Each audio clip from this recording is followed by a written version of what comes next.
And welcome back, everyone. Welcome back to the final week of the RSL Revival StarCraft League Season number 2.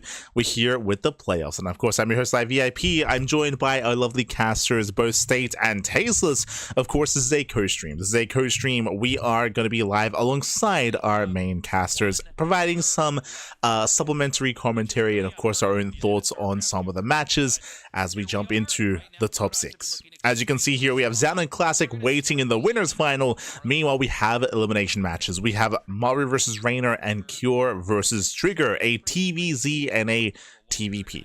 Oh boy, so two matches here tonight. I believe these are going to be 2 best of 5s, and we're going to be getting into the winners finals in the coming days. Of course, over the next 4 days time, we'll be wrapping up and crowning this season's RSL champion. Bearing in mind as well that there are going to be 3 seasons of RSL this year. This is Season 2, we're going to have Season 3, and then the offline finals thereafter, bringing together the best of the best players from all the previous RSLs into one big offline event with an offline venue as well. Oh boy, so again, a lot is coming right around the corner, a lot of excitement for those coming matches. You can see here, September 18th to 21st, 4 days of RSL action. Oh, este trombiolo in the chat, papi.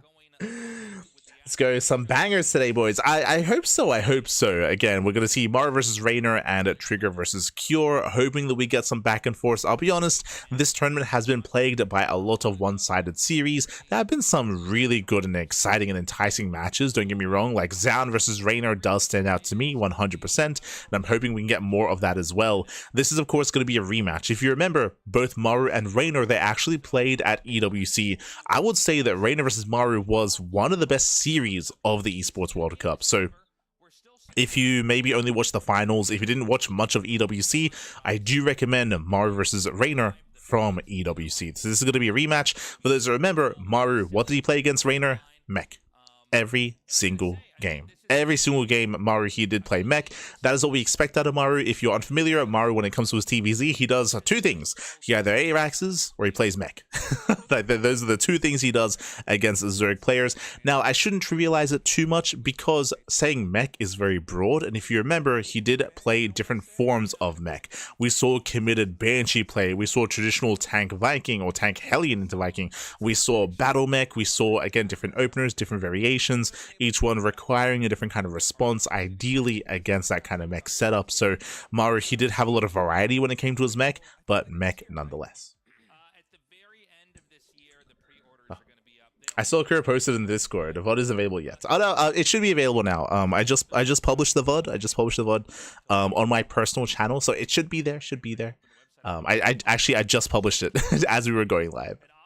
I've been enjoying Botanical and Cenotaph. I don't think I've seen them yet. So I've gone through all the standard and all the macro maps. I haven't gone through the rush or dynamic maps yet, just as a heads up. But I think I did go through Cenotaph, I believe. Just double check. But Cenotaph was crazy. I have my thoughts on Cenotaph for sure. Cenotaph. Do we go through Botanical?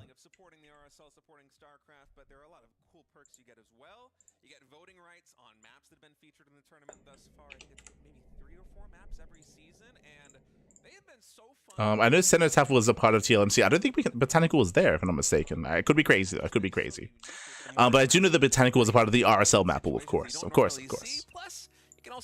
Otherwise, of course, you can support this tournament via Patreon, !RSL in the chat for a link. We've also got merch for a link to the Patreon page. There's a 20% discount if you're already a Patreon supporter. Botanical is not recent. Okay, fair enough. But yeah, I had I did have my thoughts on Cenotaph. We have plans into the future. In RSL, yeah. True. Carry the torch. I know there's been a lot of uncertainty. Bunny cam. One day, Bobby, one day. We'll get the bunny cam going. But yes, winding it back. So Maru versus Reynor, this is going to be a rematch from the Esports World Cup. And I'm expecting the same. Like, I'm expecting Maru to embrace mech time and time again. This time, Reynor, he's going to be better mentally prepared for that mech. And I'm sure physically prepared as well. But I also know that Reynor's been taking some time off. I know that Reynor, he's been playing some League of Legends. He's been lost in the rift, Bobby, lost in the rift. So hopefully he's found his way back to us. Hopefully he's found his way back to us, and he's able to bring it to Maru, and we can have another intense series here. There's a lot of excitement, of course, to see these two have their rematch. Let's go. Well, I said maps trash. Go next, Sag. Retiring out of 10. Well, I don't know if you have access to the to my feedback on the Google Drive spreadsheet. If not, Cenotaph was an interesting one. There's a lot that I loved about it, but at the same time, I think Cenotaph might be the most open map out of any map that was submitted. Now, I can't speak on the rush maps and I can't speak on the dynamic maps because I haven't gone through them yet. Yo, we have player cams, by the way. Oh, we're smudging, but specifically for the standard macro maps, it may be the most open, the most accessible, and to the point where it might be too much. It might be too much. Not an answer, no riddle. Okay. Fair enough. Fair enough. I like the lighting in Reynor's room right now. We're going with the purple. Well, I mean, I already streamed some of it, so you can. I see. That true. That makes sense. That makes sense because otherwise you'd be able to like see all the numbers from everyone, right? And all that. So fair enough. But yeah, did provide some feedback regarding Cenotaph. Left in the tournament. Historically, a very rare thing. Normally, we almost always have a Zerg in the finals or win. Hopefully, you didn't stream the sheets. I did not. A little bit of a change here. We're going to see if Reynor can. Oh, but here we go. We're getting into game 1. Zerg, or if he's going to get knocked out here. In the top left is Maru. In the bottom left is Reynor. What was that intro? Very fun and exciting. But if you're in the chat, you know what time it is. It is Gamba time. Predictions are open. Place your bets on who you think will claim the series. Best of luck in the chats as we're getting into our best of 5. Game 1 is here on Persephone. The rematch is upon us. Group A was nothing but Terrans and Protoss. Group B, Reynor was the lone Zerg. Survived an onslaught of Protoss players in Classic, Astrea, and SOS, actually emerging in first place. Group C, Cham, he had a stunning performance in Season 1 of RSL. Was kind of a standout, surprising performer there. A lot of people had him as a dark horse, but he took some very big wins. He got knocked out of the group stages, and then we just had Shin. It's been a very thin population of Zergs here in RSL Season 2, and naturally, there aren't going to be very many that get into the latter parts of the tournament, but for only one right now, got to be pulling for Reynor. But look at this build, Tasteless. Yeah, Maru going to go for Command Center first into Gas first. Obviously, there's a deep. And so Maru, he's going to be cutting corners here, going CC first, delaying his Rex. We did mention before that we expect mech out of Maru. I still stand by that. I stand by Maru going into his Rex, into Factory, into Starport, into third CC, into a second Rex, straight into a second Factory. But again, hype agreed so far to Maru. I wonder if behind this we're going to have some kind of really big push. There was that era in GSL, I want to say it was like 2 years ago, where it feels like we casted 2 or 3 seasons in a row where every Terran was trying to go CC first into 8 rounds. Yeah, it was. That wasn't too long ago. A couple games where they just went CC first into like all in on 2 bases. I guess that's not as much of a thing anymore. But I mean, 8 racks is still very popular. I don't think this is the best map for an 8 racks. We'll see how Maru does kind of approach this, but it will keep an eye out for extra E-base as well. If you remember, I said something about Maru. We expect one of 2 things. We expect mech or an 8 racks. Has no way of knowing that it was gas before barracks. Unless maybe he would look at the time into the factory and just know. I think that's. I mean, he knows that there was no Reaper. Thing to look for. I don't know. So because he knows that there's no Reaper, he knows that there was greed in some way. Actually, I'm sorry. The Overlord's further out than I thought. He actually pulled it back, so he never actually moved in with the Overlord to see what was up. Dude, we're going to have a third command center coming down. Look at this. 2 minutes, 33 seconds. Third CC thrown down. Because this third CC is so fast, I'm expecting another factory. This is a pretty insane greed. Now, Maru in TVZ recently has been favoring mech a lot more. I know that State, he's been watching Maru, he knows. Mech just because of the current state of the Cyclone and the matchup in general, but I do wonder where he's going to go with this one, because if we were ever going to pull out some kind of bio-based build, throwing down double engineering bay behind this, although it hasn't happened just yet, is a big possibility that can build to a 2-2 timing, which could just be so devastating if Maru decided to pull the trigger on it. Yeah, I wonder how Reynor's going to fare here. I feel like this is really good right now for Maru. You know, the build is looking so strong. Behind this Reynor, he's going to be opening up Roach, so he's going for a very safe opener. CC first into gas, after that into the third CC. And like, all this greed for Maru this is going to be terrifying I think once we literally get as into the greedy as you mid-game. can get, right? I don't know what's greedier than this. I guess a 4th command center, but like that, you know, there's a point where you get so greedy it kind of doesn't make any more sense. So we have seen when Maru 4th CC has before any kind of starports edge, on you know, Radisson like Station. 5% Radisson ahead, Station was what crazy. could've been an even game. A lot of times But we that's saw all some he insane greed on kinda Radisson tipped the game. Station. They tipped the scale in his favor, excuse me. Yeah, I think it on was Raiders' 4th side of CC things, before we've had a Factory, single right? impact It was a game Spirit thus versus far. It's Solar been nothing but drones on Radisson after the Station. Overlord Scout Crazy game, confirmed it was crazy CC game. First. He's been trying to match the greediness of Maru to some extent. Of course, we still do have the safety Roach Warren, 4 roaches being made right now. Yep, there it is. Chamber coming in So as no well. surprises here. We have 2 more factories being thrown down. When we saw the fast 3rd CC, that screamed mech and that screamed factory play. So Maru, he's going into mech. Now, remember, Reynor knows that Maru enjoys mech, so this shouldn't be a surprise to Reynor either. Remember that, you know, you can make a couple of extra factories and just get mineral-only units out of them, too, right? There's also a Raven coming into play here. Reynor is droning up, getting the Evo chamber. And this is one of these games that can feel a little bit slow, but these usually make for the craziest games as things pick up. The Hellions are going to come in here, and Okay, drones lighting Reynor up. doesn't really have a good Oof. spot to hide these drones. So there's going to be, I actually thought there was going to be 7 kills, one but to it's one only going to be ish. 5. But I'll tell you what, that's worth it. A couple more going down, and I don't know where. I thought a Banshee actually did some damage there. Oh yeah, in the the main main. base. So he did get 7 kills after all, just not with the Okay, Hellions. okay. +1 Carapace now coming in for So 7 Reynor. kills, not So the too bad. Command Center Extra was factories, landing extra Yeah, Hellions, of third course. base. We see a lot of games. I mean, you know, obviously there are many different ways to get to 3 command centers quickly, but a lot of times we see the command center kind of tucked Nice shot in from Maru, and sorry, just from right Reynor. there. Reynor, he confirms that there is indeed mech He's just coming. putting it right He's out aware of there. the battle mech. He saw the research. Overseer also scouted the tech here, so you know you're in a mech game now as Reynor. And I think it's very good recognition for Maru to throw down that 3rd command center on the low ground and just immediately start saturating the minerals, because with those Hellions, you can see that Reynor is trying to go tit for tat in terms of matching the greed there of Maru. Raynor's got up to 60+ drones very quickly, is getting double upgrades. He's been very lax in terms of unit production. A couple of safety roaches, but besides that, not too much. Even the infestation pit coming down here before 6 minutes, so likely going to be a relatively fast hive. And Maru, because he's going into this battle mech style, which balloons in terms of mass a lot faster than, say, if Maru was investing in the siege tanks, he is going to have the presence on the map with the Hellions, with the Banshees, and soon with upgraded Cyclones to safely secure this 3rd CC. So State, he was bringing up getting into Hive tech. I mean, Hive is going to be accessible. We should be getting early infestors to try to lock down the battle mech. The battle mech is going to be terrifying. Is going to have a lot of map control here, and we'll see if Maru can keep up. Sorry, Reynor can keep up. You can As, yep, there's these kinda safety like you would infestors. with a bio comp, right? Oh, hold on a sec. He's going to just run in here with these Hellions. And I going guess for the the dive. idea is you just want to get the drone count as low as possible. I would say this is somewhat of a mission failure, only getting 4 drones there. But yeah, the idea is that the Cyclones can kite way better than, well, Roaches can't kite, let's be honest here. I mean, they have range, sort of, I guess. But, They can kite.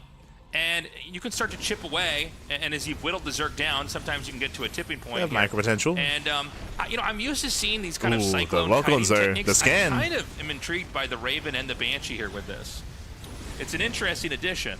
Yeah. So, Raven, I mean, Maru, he's decided not to go into Mass Banshee. Nice fungal! It's a big fungal. Very Roach is gonna nice. come in. Armor shredding missile does connect here on the roaches, but with good target fire, Reynor is able to Ooh, take the down target even firing. 3 Cyclones right there on the front line, even getting a 4th at least. So 5? some very good micro coming out of Reynor right Ooh, now. not It's quite. not easy to get damage done on a battle mech army with just pure speed roaches like that, but the fungal was so clutch. The starter step micro forward with the roaches was superb, and But again, that's why we emphasized that it was important that we had the infestation bit to get into those infestors, to lock down the Cyclones. That was 4 Cyclones going down. So Reynor, he's able to buy some time, able to buy a little bit more time here, establish himself. Reynor, he's droning up to 80, so 80 workers into Hive Tech, and Maru has lost a lot of momentum. I think the attack out was a little bit poor from Maru, but you know, he's growing so fast, it might not matter. I mean, the 4th base, we're here at 8 minutes, just a little bit Brutal past supply 8 block. minutes. And like, 5 he's looking Overlords. really, Oh, God. really big.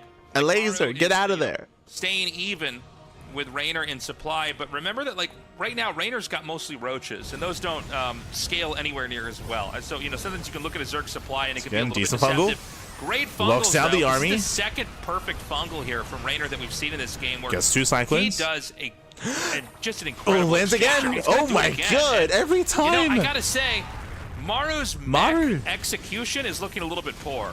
Maru, Yeah, he maybe needs a to little bit of recognize he cannot push in like that. I believe there's one more fungal left. There's 6 more infestors on the way. Props to Reynor. 6 more infestors underway, by the way. I guess if it ain't broke, don't fix it. He's just gonna go double down on those infestors, especially with Neural Parasite coming Now, in. this is also Maru being stubborn. Once you start losing too many Cyclones, you need to start switching into tanks, and he's not doing so.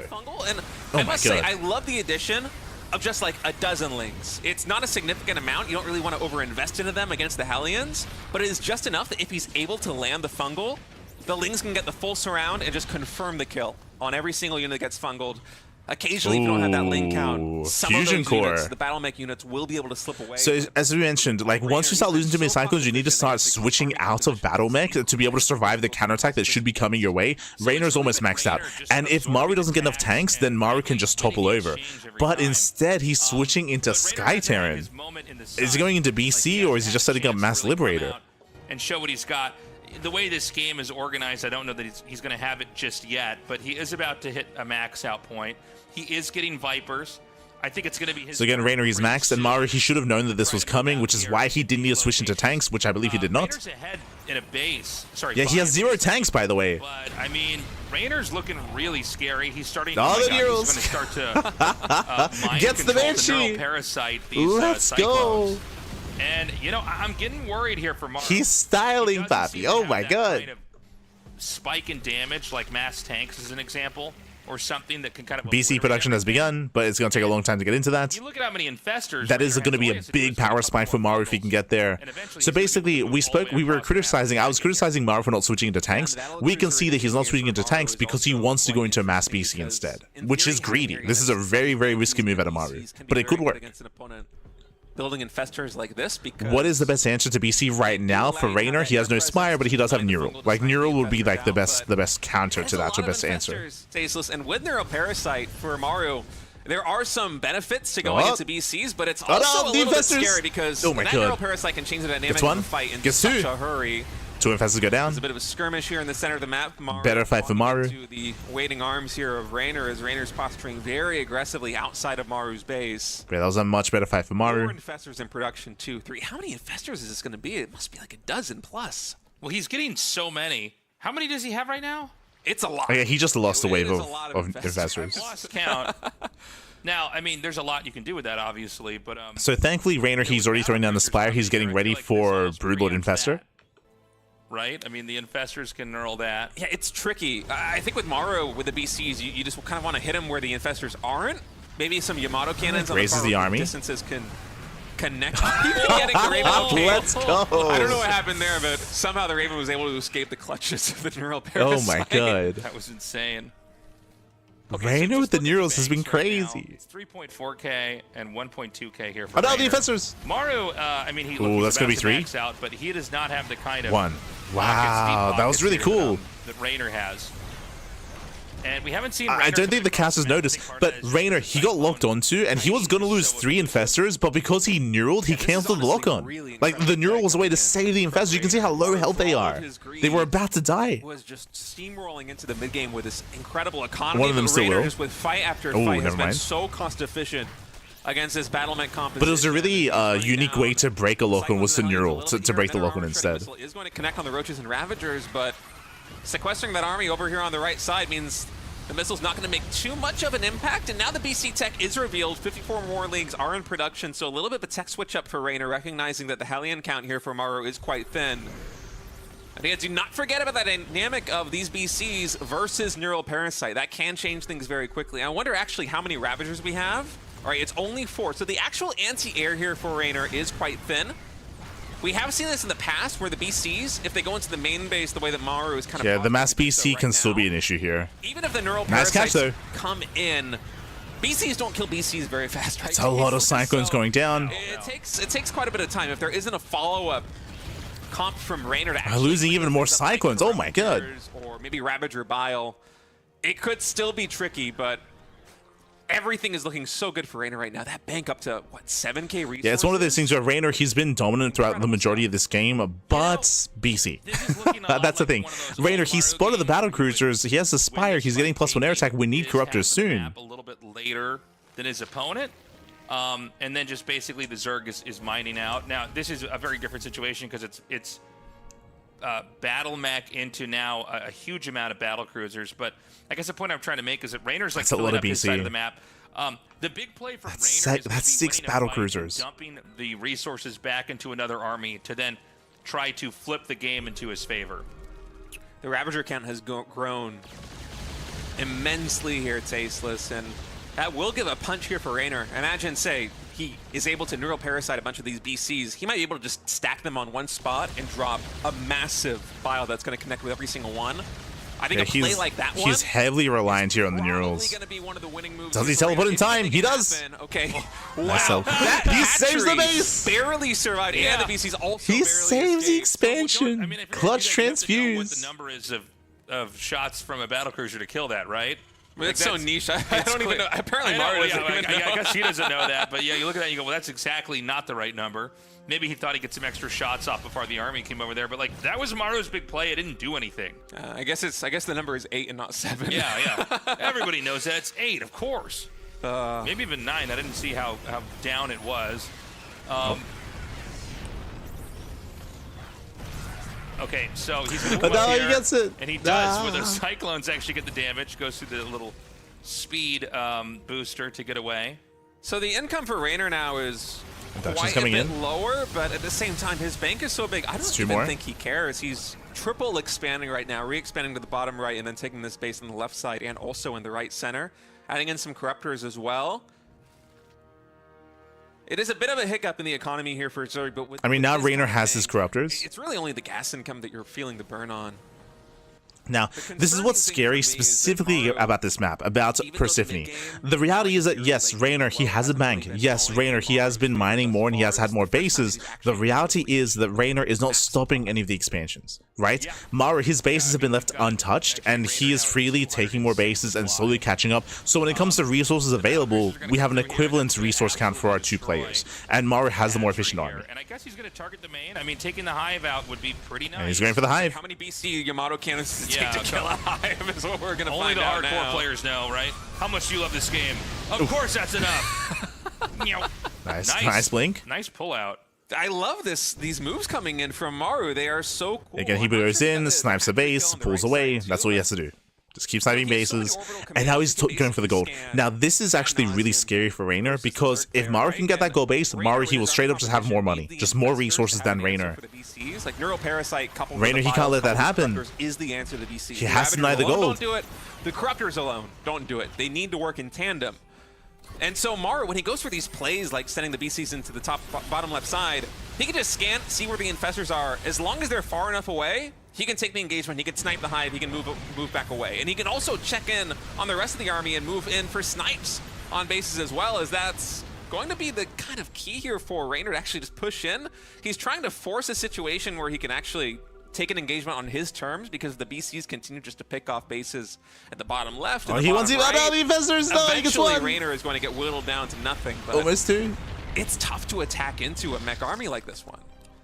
I mean, the only thing I see. And again, specifically because of the map itself, even though Reynor, he did have a better early to mid game. Straight up, he was outplaying Maru, but it doesn't matter anymore. It doesn't matter because Maru, he's fully walling up on his entire half of the map. And again, Reynor cannot let that gold base get up and running, otherwise that's going to be game.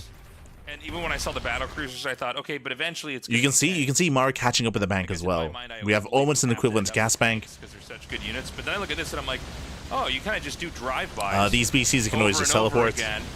You're going to kill this off again, even if it's not the biggest kill in the world. It's not like there's a ton of minerals there. It's something. It's going to be more resources spent trying to do that. And Reynor just looks so stuck now. Look at how small he is on the map.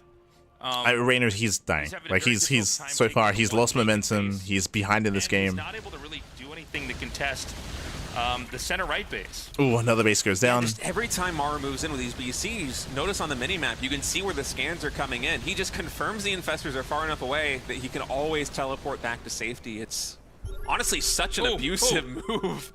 I love this so much from Maru. Because I'm trying to think of what Reynor could possibly do to intercept this, and it just really seems He can't. like a Herculean task. I feel like you maybe even need more infestors and just keep some sectioned off on the left side of the map. Like the best that Reynor can do is push into the gold and force Maru to react and force him to respond. But right now, Maru, he's set up quite nicely. Plus the battle mech on the right side that is just poking and prodding at every turn. I mean, these BCs are going to get so much value here. The Corruptors are going to come forward. Remember, you know, these can be sent home. They can be repaired. Even if you're just killing like a spine crawler or an extractor, like that's value. And as I mentioned, all that Maru has to do is just know where the infestors are. If he knows where they are, if he sees them coming in, then he just teleports away. Not going to get too close to infestors where they can fungal him. So he just keeps scanning. I've never really seen this used, but it's one of those moments, for me at least, where you watch what he's doing and it's like, oh yeah, of course. I guess the battlecruisers are fast enough that burrowed infestors can't do anything. Would it be better to have them unburrowed and just running around since you're going to be scanned anyways? I have no idea. It's just such a tough situation. Little skirmishes like this keep going Reynor's way with the battle mech just getting intercepted by fungals, by neural parasites. These trades over the course of this game have been very cost efficient here for Reynor, but the BCs over the past 5 minutes or so have just been completely devastating. The entire main base is forfeit. The lair now, the natural should go down. Expansion is potentially he scans. going down. The Spires he gets an infestor. Some infestors do pop, but just non-stop scans. He knows that any army that comes to intercept this has to come through this choke point at the natural expansion, and he just makes sure that he is far where's enough the away. teleport? There it is. The moment that Reynor closes the distance, he teleports back to safety. 9 BC. Yeah, teleport is so fast. I don't know really what Reynor can do to deal with this except have like 5 more infestors and just keep they keep talking about like what can Reynor do. At this point, obviously it's too late, but Reynor, he had to fight for the bases. He had to be more aggressive. Like he was winning fights. The reality is winning fights wasn't good enough. And God. Even catching the infestors like this one out. Nice crisis management by Reynor with the neural parasite to mitigate the damage, but that gas bank for Reynor has slowly but steadily gotten depleted. You know, this is a game where it just feels like Reynor's in quicksand, you know? And there's not a lot he can do about it. You know, the bases in the bottom left, you know, that were mined out, basically, that's still, a lot of tech was lost. Maru now has basically caught up, especially when you look at the gas here. Reynor, he's smiling. Hellions and Cyclones not that gas intensive, right? So Reynor, he knows, Pappy, he knows. Gas, like a Ravager is an example up here. There's another push to the left of this. I can understand if Reynor's the problem is Reynor, he was already smoging. Like Reynor coming into this game, he was already, look at him, he was already smoging. Look at this. You can't smoge harder than this. Frustrating this is. The hoodie's already up, Pappy. I mean, this is. The only thing you can do is like just turn off all the lights in the room. You know, as you watch, turn them all off. Sense, right? It's like, yeah, that's gonna be hard to stop. That's tough to deal with. He scans. He sees the infestors again. He'll just scan again. Just stay out of that range.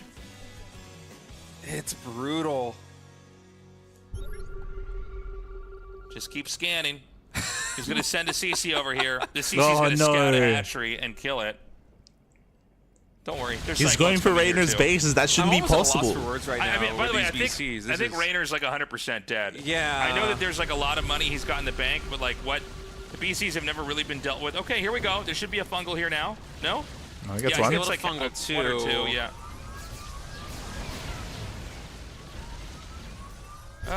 It does catch some of the BCs. This is such a funny interaction. I mean, then teleports a away. couple of the BCs do go down. That was like 3 or 4, but yeah, GG. Maru with so much money in the bank, so much gas left in the tank. The early and mid game from Reynor was so solid. Can we have the player cam for Reynor up? I want to see is it possible to see that? I cannot imagine losing to that. There he is. He's better composed than I would be. Smooch. Thank you so much, Warehog. By the way, thank you so much for subscribing for 12 months. 12 months in a row. Thank you so much for the support. We do appreciate it. Warehog, we do appreciate it. But GG, well played. Maru does take a lead in the series. Again, winding it back. Reynor had a very nice lead. Reynor, he was outplaying Maru. He was straight up outplaying Maru in the early to mid game. But we spoke about it, Maru, he was, instead of going into tanks as a transition, he was going into mass BC, and Reynor, he had to try to kill Maru. He had to try to kill him before BCs got up and running. Reynor didn't know, so Reynor, he was just playing standard. He was expanding, he was defending his bases, he was not actually applying pressure and pushing towards the expansions of Maru. Because of that, he wasn't able to punish, and Maru, he got away with mass BC. And as you saw, even though Maru had a worse early to mid-game, specifically on Persephone, your opponent cannot take any of your own expansions. There is enough space from one half of the map to the other where it's so difficult to actually take your opponent's bases. So even though Maru was contained and even though he had a lower base count, he was able to slowly expand and didn't matter because he was able to catch up and eventually mine all those resources that Reynor was mining earlier on anyway. And basically the game ended when Maru took the gold.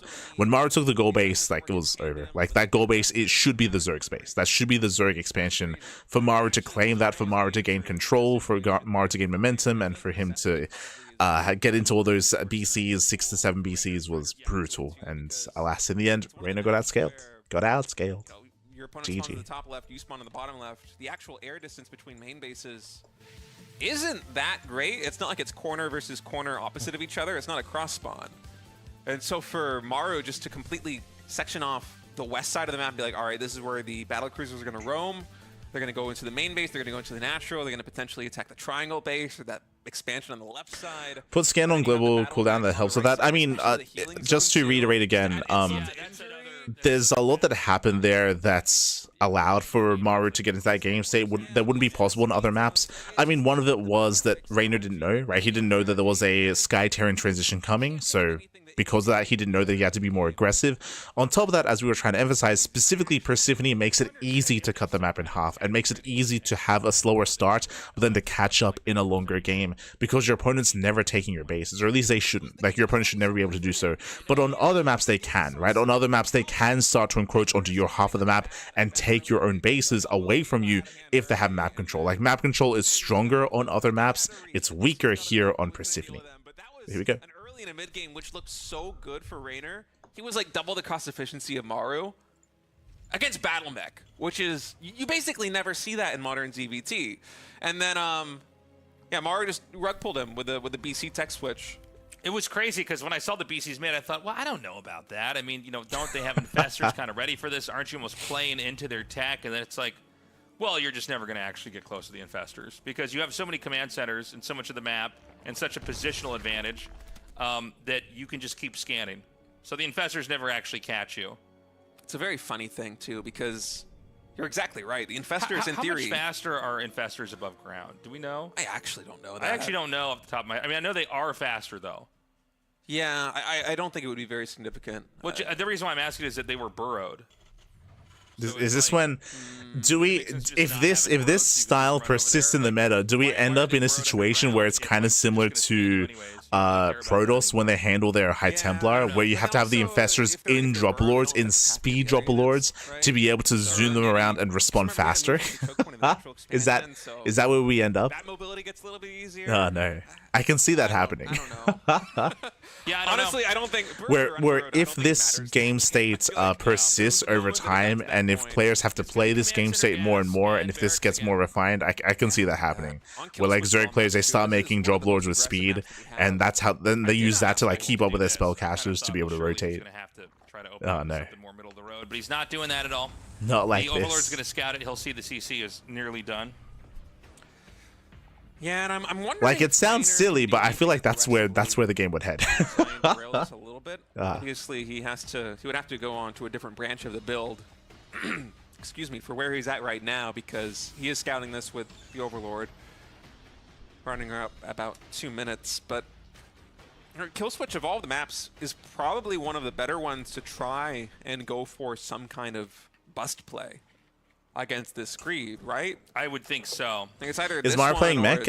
He should be. As I mentioned at the start of the series, like, it's too early to confirm. Yeah. Faster CC. Maru's just doing it again. He's running it back. Yeah. Look at this. So that's a third CC before the factory's even done. If you haven't been watching Maru this year, Maru, he almost only plays mech in TVZ. I say almost always. Maru does one of two things. Either he plays mech or he 8-raxes. Like, it's one of two things. Going Hellion Banshee early like this one. The Banshee is one of these units where Like the But only based on the build that we're seeing have here, to it looks get like mech again. queens. And so it kind of puts a timer on a lot of these rushes. Like, should Reynor try to go for a bust? I think he's going to have to go for something like, what do they call it? The European taxi, where we get like the overlords with speed. European and drop, taxi? You get a couple of queens in there. Oh yeah, You sure. just full send everything. States. Maybe even dropping speedlings in the main. Have base. you That never is heard of the usually how you German see taxi? Zergs break down. Players It's go the into European elements, taxi. and Don't worry Banshees about it. quickly, It's otherwise fine. It's Banshees fine. They're all the same, mate. They're all the same. True, The true. rebound potential of building 3 workers at a time, plus having just the stable income of The mules European that can't be built Vespa. permanently, Ah, is very beneficial. So we're gonna have to see if Reynor does decide to go for that, but it does seem like at least through 4 minutes or so, the builds are basically identical. Europe And even clearly with only Orthorn has one coming in, country. that signals to me that Clearly, Reynor probably isn't clearly. going to be going for a bust. This feels more like a safe, conservative play, as opposed to something that's designed to try and break down Maru. You know, he never really got his turn that game. Yeah. You know, he basically sat back. It's like, oh, it's and Reynor versus Maru like kept several. trying to Oh, take they're whatever basically fights he neighbors. could, They're and like the battle cruisers came, and then Italy and Finland. It's after a it's little just bit, Europe. It became very clear what kind of game we were in. Right next to each other. It's fine. So yeah, I mean, Reynor just literally can't do what he did the last game. Maybe the map, because it's different, might. Once again, we do have another roach base opener. Oh, double Pretty soon eBay. here- Oh, by the way, it's not going to be map. So, everything we said doesn't matter. Going double eBay Double eBay with does lead into what we said. Going double eBay at this timing, as he gets a third base, this is indicative of an 8 racks. So if you remember what we said, Maru does one of two things: either plays mech or 8 raxes. This screams 8 racks. We'll keep an eye on him, of course. We'll see if he does throw down extra raxes. From Maru, as if I'm Reynor in this situation, I am fully expecting this to be another mech game. Is the factory and Starport? I think they're over here, right? No, he actually is going to see the barracks researching.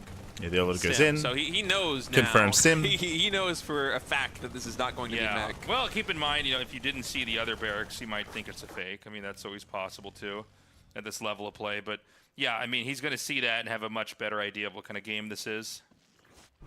Yeah, and I feel like that bodes a lot better here for Also, we Reynor. didn't really get to talk about it, but of course, welcome to Kill Switch. Kill Switch is a hyper-aggressive map, which is why I feel like an 8 racks is really And suitable for considering this that map. Reynor is going for the same kind of greed Right now, we have a as he did, 5 1 rack versus setup, but I Maru, where believe we he's have just extra kind of raxes playing on a the very way. safe game. I don't even know if we've had roaches on the map just yet, even though the roach warren is done. So far, it's just the queens here on the defense. Okay, no, we do have a small number of roaches. That's 5 so far. I was gonna say it's probably going to be, or we do have the potential for it to be, the really fast Ultralisk play that we have seen deployed a couple of times. Yeah, this should be roach This into Ultra. doesn't really work that well into mech, but against bio it can do exceptionally well. And so we're gonna have a very greedy The thing is, what hits bases here first, for right? Reynor. It's like Hive Tech Based on Ultras Maru- or the 8 Maru's racks. economic engine. If we throw down And I wouldn't be surprised if 3 we more immediately raxes. started up the hive once that infestation pit is done.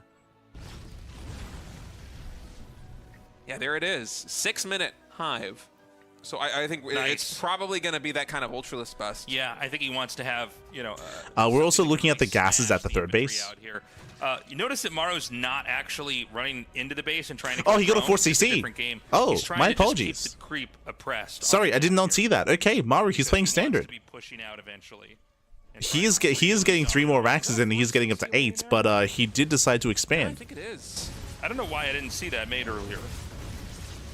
Maybe I was too deterministic in how this game was going to pan out. I thought that he was going to go onto 3 bases and push just because of how, you know, how claustrophobic the map feels. I mean, it is. Yeah, It actually is going to known be for that. that 4-base play. Okay.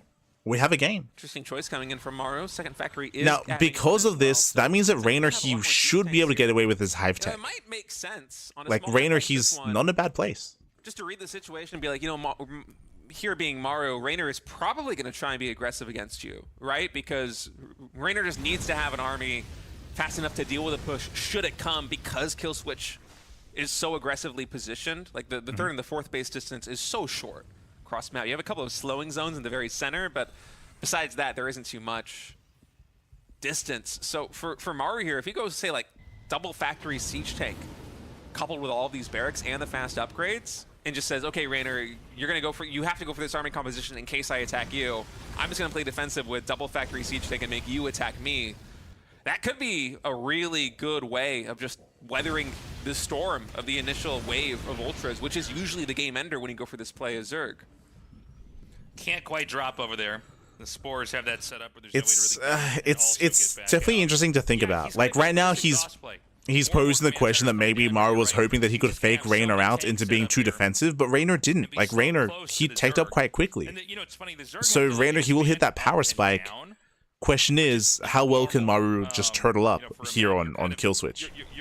And Maru, he's known for like his turtle play. Oh, each other in the middle here. Like historically. Gets a cancel on that. Actually, I think he might have. No, he did get a cancel. Excuse me.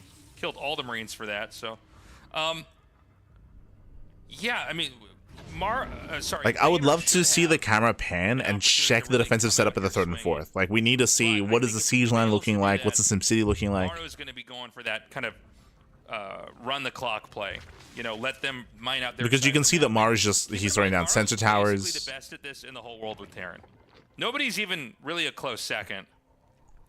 Yeah, Maru is going to be going for that exhaust play. And for Reynor, he's nearing max supply right now. Ultra. And I'd have to agree with what Tasis just said. He just said, like, Maru, he's the best at just turtling up. And he is. Maru finally does reach that max supply. And luckily for Reynor, I think. I would say better than Clem, but better than the other Terrans, of course. Factory siege tank. The extra factory is coming in. I think we have 2 more. Will, in fact, be for Widow Mines with drilling claws. So it won't be a high number of siege tanks, which I was thinking maybe Maru would use to try and get some bonus damage done onto the Ultralisks. Instead, it's going to be a little bit of a mix here. And that might mean that Maru is just going to try and slowly take over the center of the map. I didn't even consider this.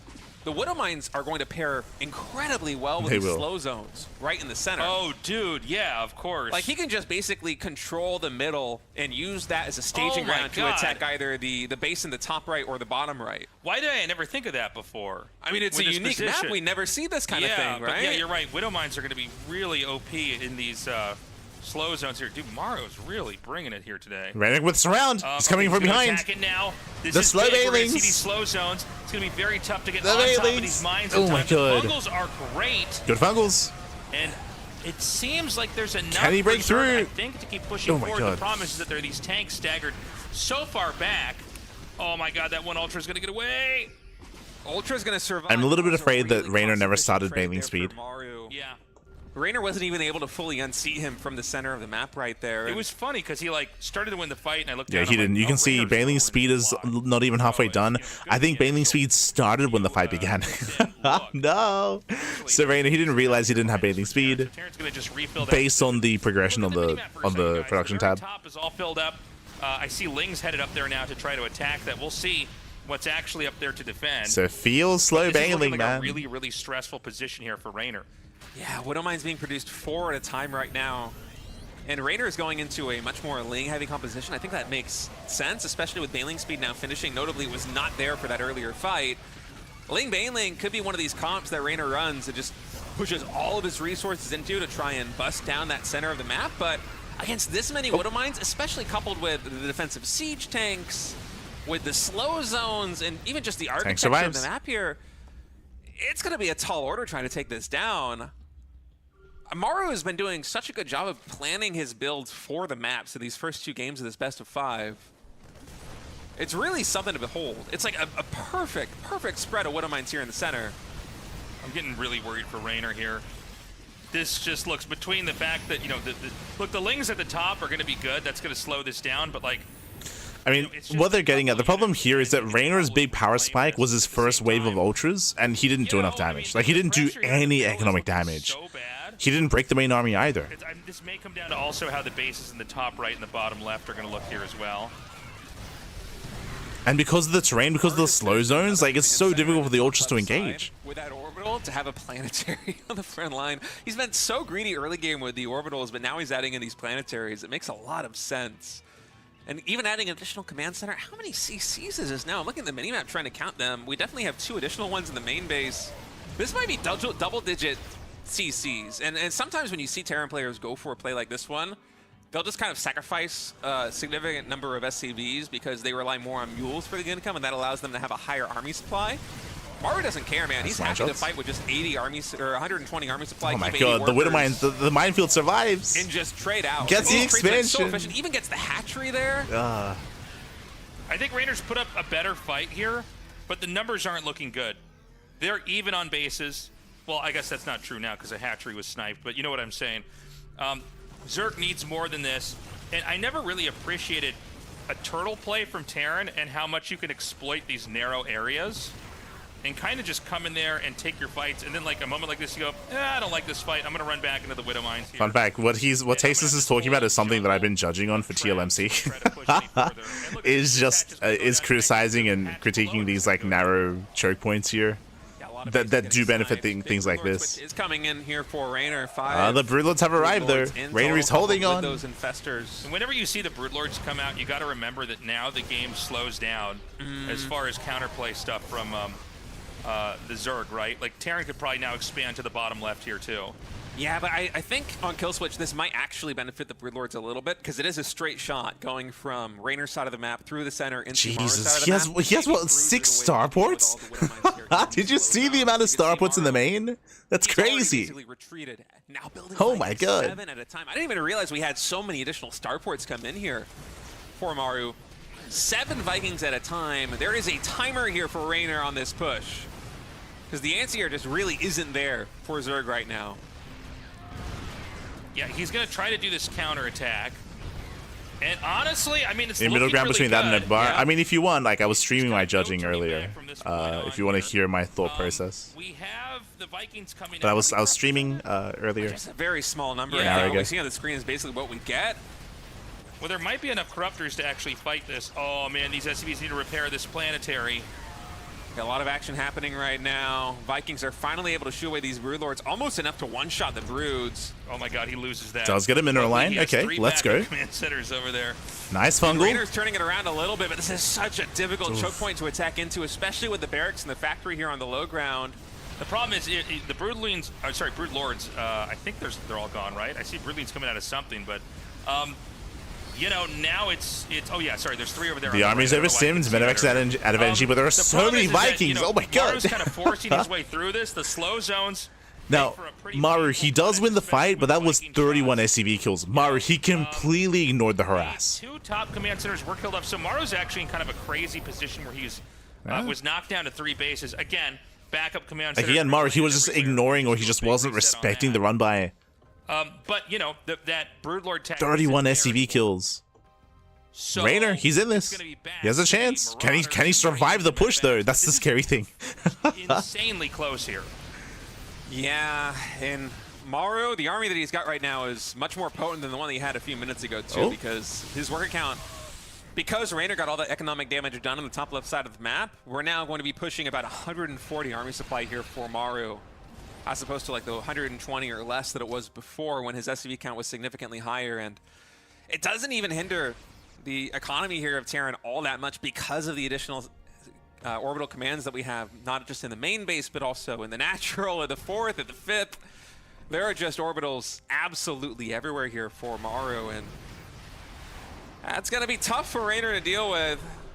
Maru, he's been pretty low on the medevac count. I think that's one of the reasons why he's been a bit slow in terms of he overmade Vikings. Like, look at this. Look how many Vikings he has. Only just now is starting to heal back up. I think he made too many Vikings. He's got like, what, 20 Vikings? Possibly. Like, you just, you know, he's only got like 20 Vikings right now. So Jesus. I think had he gotten medevacs here, he could have gone back to kiting. He's going to switch into Liberators, which is interesting. Yeah, Liberators with Liberator range. Yeah, so Maru's Remax is, he's kind of killing himself a little bit, as they're touching on. He heavily overmade Vikings, so he has very little medevac support, so these stims and the bio army is actually struggling a little bit here. Also means his army is less mobile. It could be tough for Reynor to deal with, especially now that Maru has air superiority with this just massive, massive Viking count. Okay, yeah, a huge attack comes in here. There's so many Banelings. It's time to go Baneling speed. He's got to spread really, really well, and I don't even know if that's going to be enough. The CC goes down. Reynor, he's breaking Maru through. Might not have enough to hang on. The Vikings, they do nothing. A couple more Lings and a couple more Ultras. The Vikings in the air can't really do much right now. 25 Vikings, man. We're down to 16. Like a Legacy of the Void cinematic. Yeah, right. Oh my take on god. these Ultras. Maru, I think you hit the nail on the head. He might have overreacted there to the Broodlords. Yeah. All the Vikings are going to land. Now, the Vikings, they do nothing. Should do some good damage on the Ultras. Actually, not as much as you might think. One of them will go down. But Reynor, just with a tech switch, going from the Broodlord tech back into heavy ground, has actually been able to break through on Maru. Maru, who is looking so incredibly strong just a couple of minutes ago. I think that he just didn't remax on the right units. GG. GG. Wow. Takes game number 2 What a series we've got so far.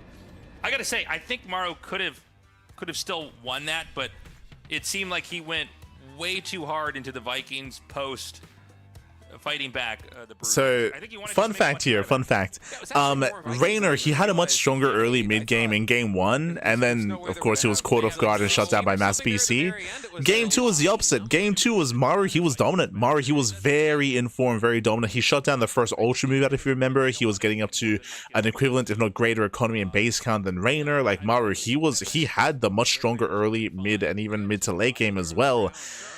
And the tech switch caught him off guard. Like, I say he caught him off guard. He did overinvest, of course, into Vikings. Like, everyone's been harping on that. And that did kill him in the end. That made sure that he had basically dead supply. He had dead supply. He had what he needed. And also, of course, not just that, but if you remember, we were also harping on Maru for ignoring the run-by and ignoring the counterattack. And he lost, what was it, 31 SCVs? He lost 31 SCVs to the run-bys and counterattacks. And Maru just wasn't reacting to that. He was focusing on the main fight instead. He didn't save his workers, didn't pull away, didn't send anything to reinforce. And it was only a handful of ultras, but they crippled the economy of Maru while he was maxing out on Vikings. So there were two big crucial moments that did go poorly for Maru, and with that, Reynor, he fights back. We have a back and forth. Let's go. To push the issue, to be able to breach the center of the map and go into Maru's side. 5 broods in total, and then a full tech switch back into the ground. Very well played there by Reynor. Guys, consider signing up for the Patreon. Go to Patreon. Revive SC2 on Patreon or patreon.com/Revive SC2. So one of the finest SC commentators see you co-cast like this with veterans in the field really brings home the different quality casting. You do sell complex analysis, keep up this stuff. Oh, thank you, Holy Life, thank you. I appreciate it. We do what we can, and of course a shout out to Tasteless and State for making this event possible, right? For running the Patreon, for organizing the event, and for renting out the studio, and for setting up for the offline finals as well. Obviously there has been a lot of critiques surrounding where the money is being spent for RSL. I think I would probably echo some of those sentiments, where personally I would want them to do a little bit more with the broadcast. They have an offline studio, and when it comes to local talent, there are so many players in the area, referring to the Koreans, referring to other local talent as well. So personally, moving forward, I do hope they do something a little bit more with the broadcast, more than what they have done, more than just casting the matches. There is so much potential. We spoke about this before, but again, they're in Korea, and they're surrounded by all these pro players and other creators, other content creators, even outside of the StarCraft 2 esport, even in the S2 esport. There's a lot that you can do with a studio space when you're not restricted creatively either by GSL, by Afrika. So you have a little bit more leeway with what you do with the broadcast. I do feel like they've been lacking a little bit when it comes to what they bring to the table and what they produce when it comes to the show. The games themselves have been solid, the casting has been solid as well, but I do feel like the show itself is a little bit lacking. But at the same time, it also feels like, this is still the second season.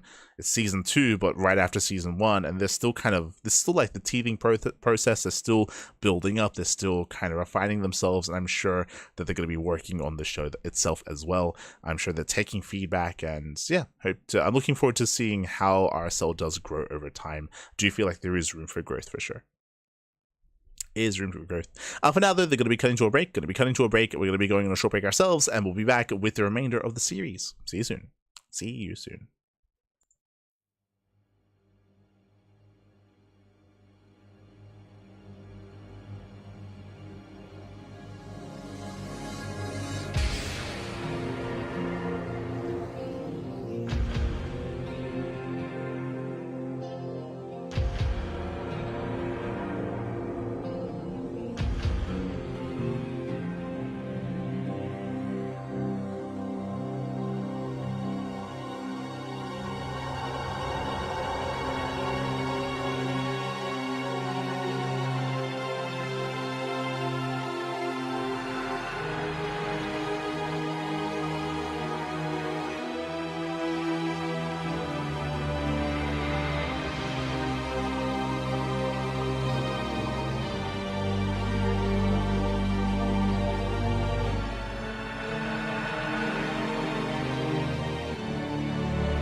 welcome back, everyone. Welcome back to the second half of this series, of our first series of the night of the RSL, the Revival StarCraft League Season 2 playoffs.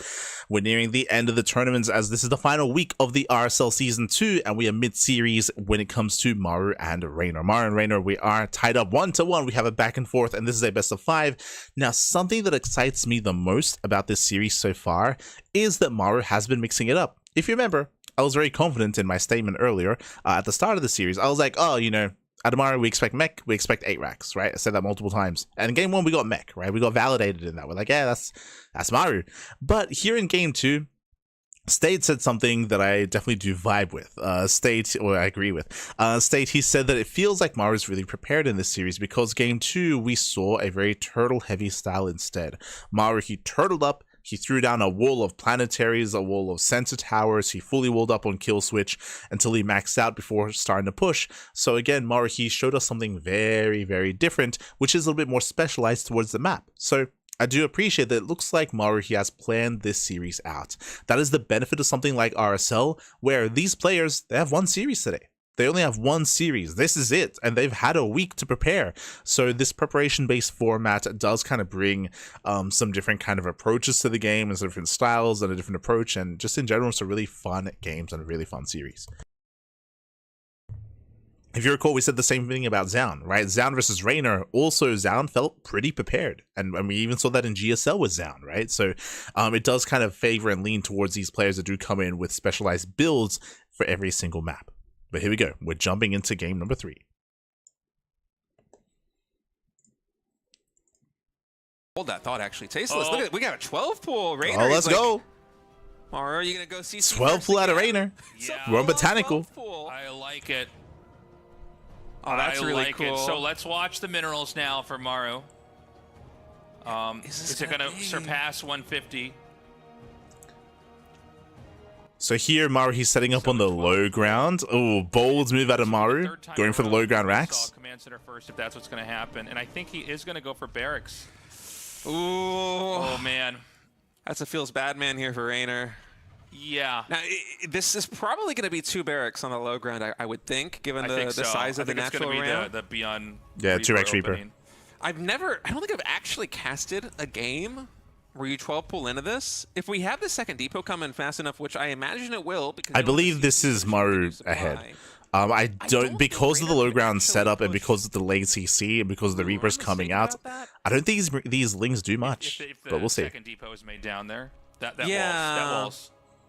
It's gonna wall, but I don't think that Reynor can kill it in time to actually break into the main base. And 12 pool. No, I don't think so. No, I think this is really bad for Reynor. Yeah, he's making more lings as well. Oof. Reynor, or not Reynor, excuse me, the Reaper gets started here for Maru. That's There's supply the full depot wall. critically beginning now, with the lings about 1/3 of the way across the map. Now we want to watch the Reaper too. Dude, the depot might even finish. It's No, already I think halfway the depot's done, dude.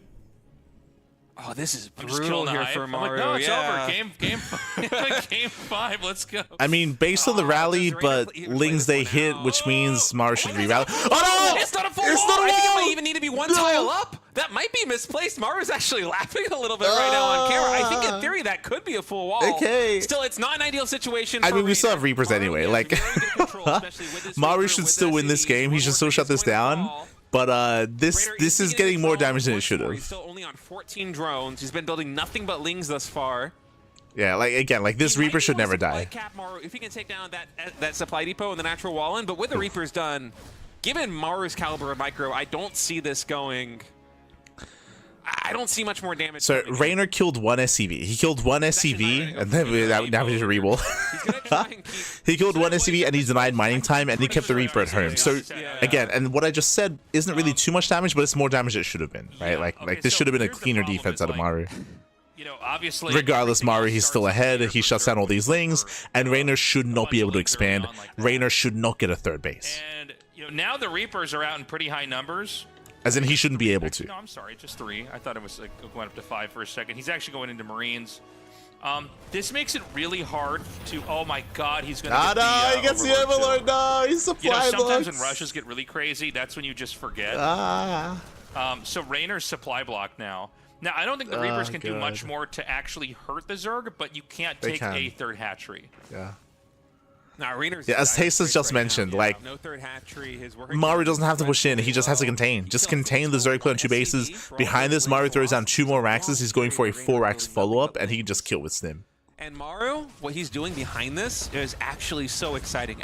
Adding in 2 additional barracks. This is going to be 4 barracks, Marine, I think with Stim and Combat Shield.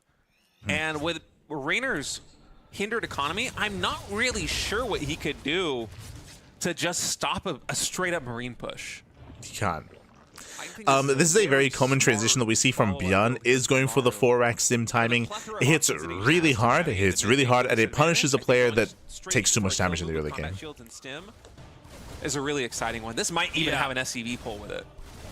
Yeah, actually, I hadn't really thought about that, but I think you're right. So, we've You seen can this pull the before. boys. This is, you know, one of the consequences of the long ago patched Queen movement speed is that they really can't pursue off of creep, and so you can basically keep chucking these mines. Kind of a misstep there. I think you always want to push it back if possible. Oh, can I get the queen? Oh my god. Oh, this is looking grim. Oof. One of the Reapers is going to fall. Guys, this is really bad. This is so bad. I mean, a queen getting shot. Stim is about to be done.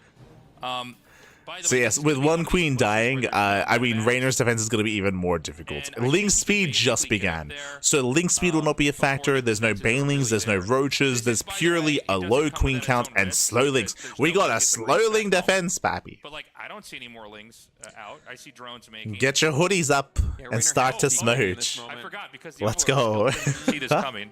Yeah, he has no idea. There isn't going to be an SCV pull. In fact, Maru is macroing behind this, taking it up to the factory, getting his +1 infantry weapons, but Macro behind the sheer amount of damage this group of Marines can get done right here, you can see the look on Reynor's face. He knows this game is just getting a little bit out of hand right now. I don't know. That's it. No GG. fight. That's no a battles. bummer. I wanted to see. No battles. I wanted to see those Marines just completely mow down everything. You're an animal state. For Reynor, There's a that's scene still in No Country for Old Men where the killer walks into the room. Anton and Chigurh. Yeah, Anton Chigurh walks in, and you know they don't show the guy get killed, but you know it happened. The full wall was the wall was not a wall. It wasn't, but it didn't matter. Yeah. Didn't matter. What happened? Did he get away? But yeah, unfortunately, it was a just. It doesn't happen too often. Build it or win, to be honest. Just build it or win. It was a blind 12 pull against a blind 2-Rax Reaper. The 12 pull should do 0 damage. It dealt more than 0, actually. It killed 1 SCV. Killed 1 SCV, denied some mining time. Even with that, though, you just set too far behind. You're set too far behind because you have so few workers to work with, and because of the Reaper opener, you can never expand and get a 3rd base. And we tried to. It was a very delayed 3rd. He lost a queen in the process as well, which was even worse, and again, there was just nothing back at home to work with because of how dedicated the 12 pool was. GG. GG well played. Again, builder a win there from Maru, as now we're getting ready for our next game. Game number 4. Maru is 1 game away from claiming the series. Reynor has to fight back here and now to force the ace in the match.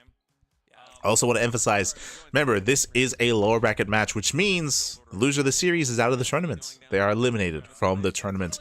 Up next, going to be loading into Cenotaph. Also led to Reynor not being attentive to the Overlord. Yeah, maybe. Because he probably got there and went, what? And then he just, okay, I got to go for it. So then the Overlord's killed, so then you don't even see the push coming out. Might have also anticipated additional Reapers. It's only 3 into the Marine push was, yeah, nice switch up there from Maru, but really Maru was just dealt a winning hand the moment that the build orders kind of played out there in the early game. Yeah, like State is alluding to it. Like it was just a builder to win. Before the 4 barracks play. Doesn't happen too often, but every now and then. Match point here as we head on over to Cenotaph, one of the newer maps that our Patreon supporters voted in. Yeah, I love this map. This is again, guys, if you join our this is an interesting map. To take votes on the maps, which I think has made our tournament very interesting.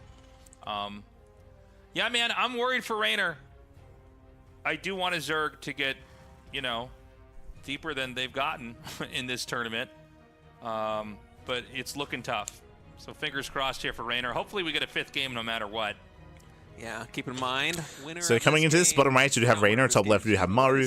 So far, standard openers. This time, there's no crazy 12 pool. Cenotaph is a larger map, and the map pool is a very open map as well. I'm curious how Maru approached this. I wouldn't be surprised if he plays Battle Mech, to be honest. Ooh. Gas first.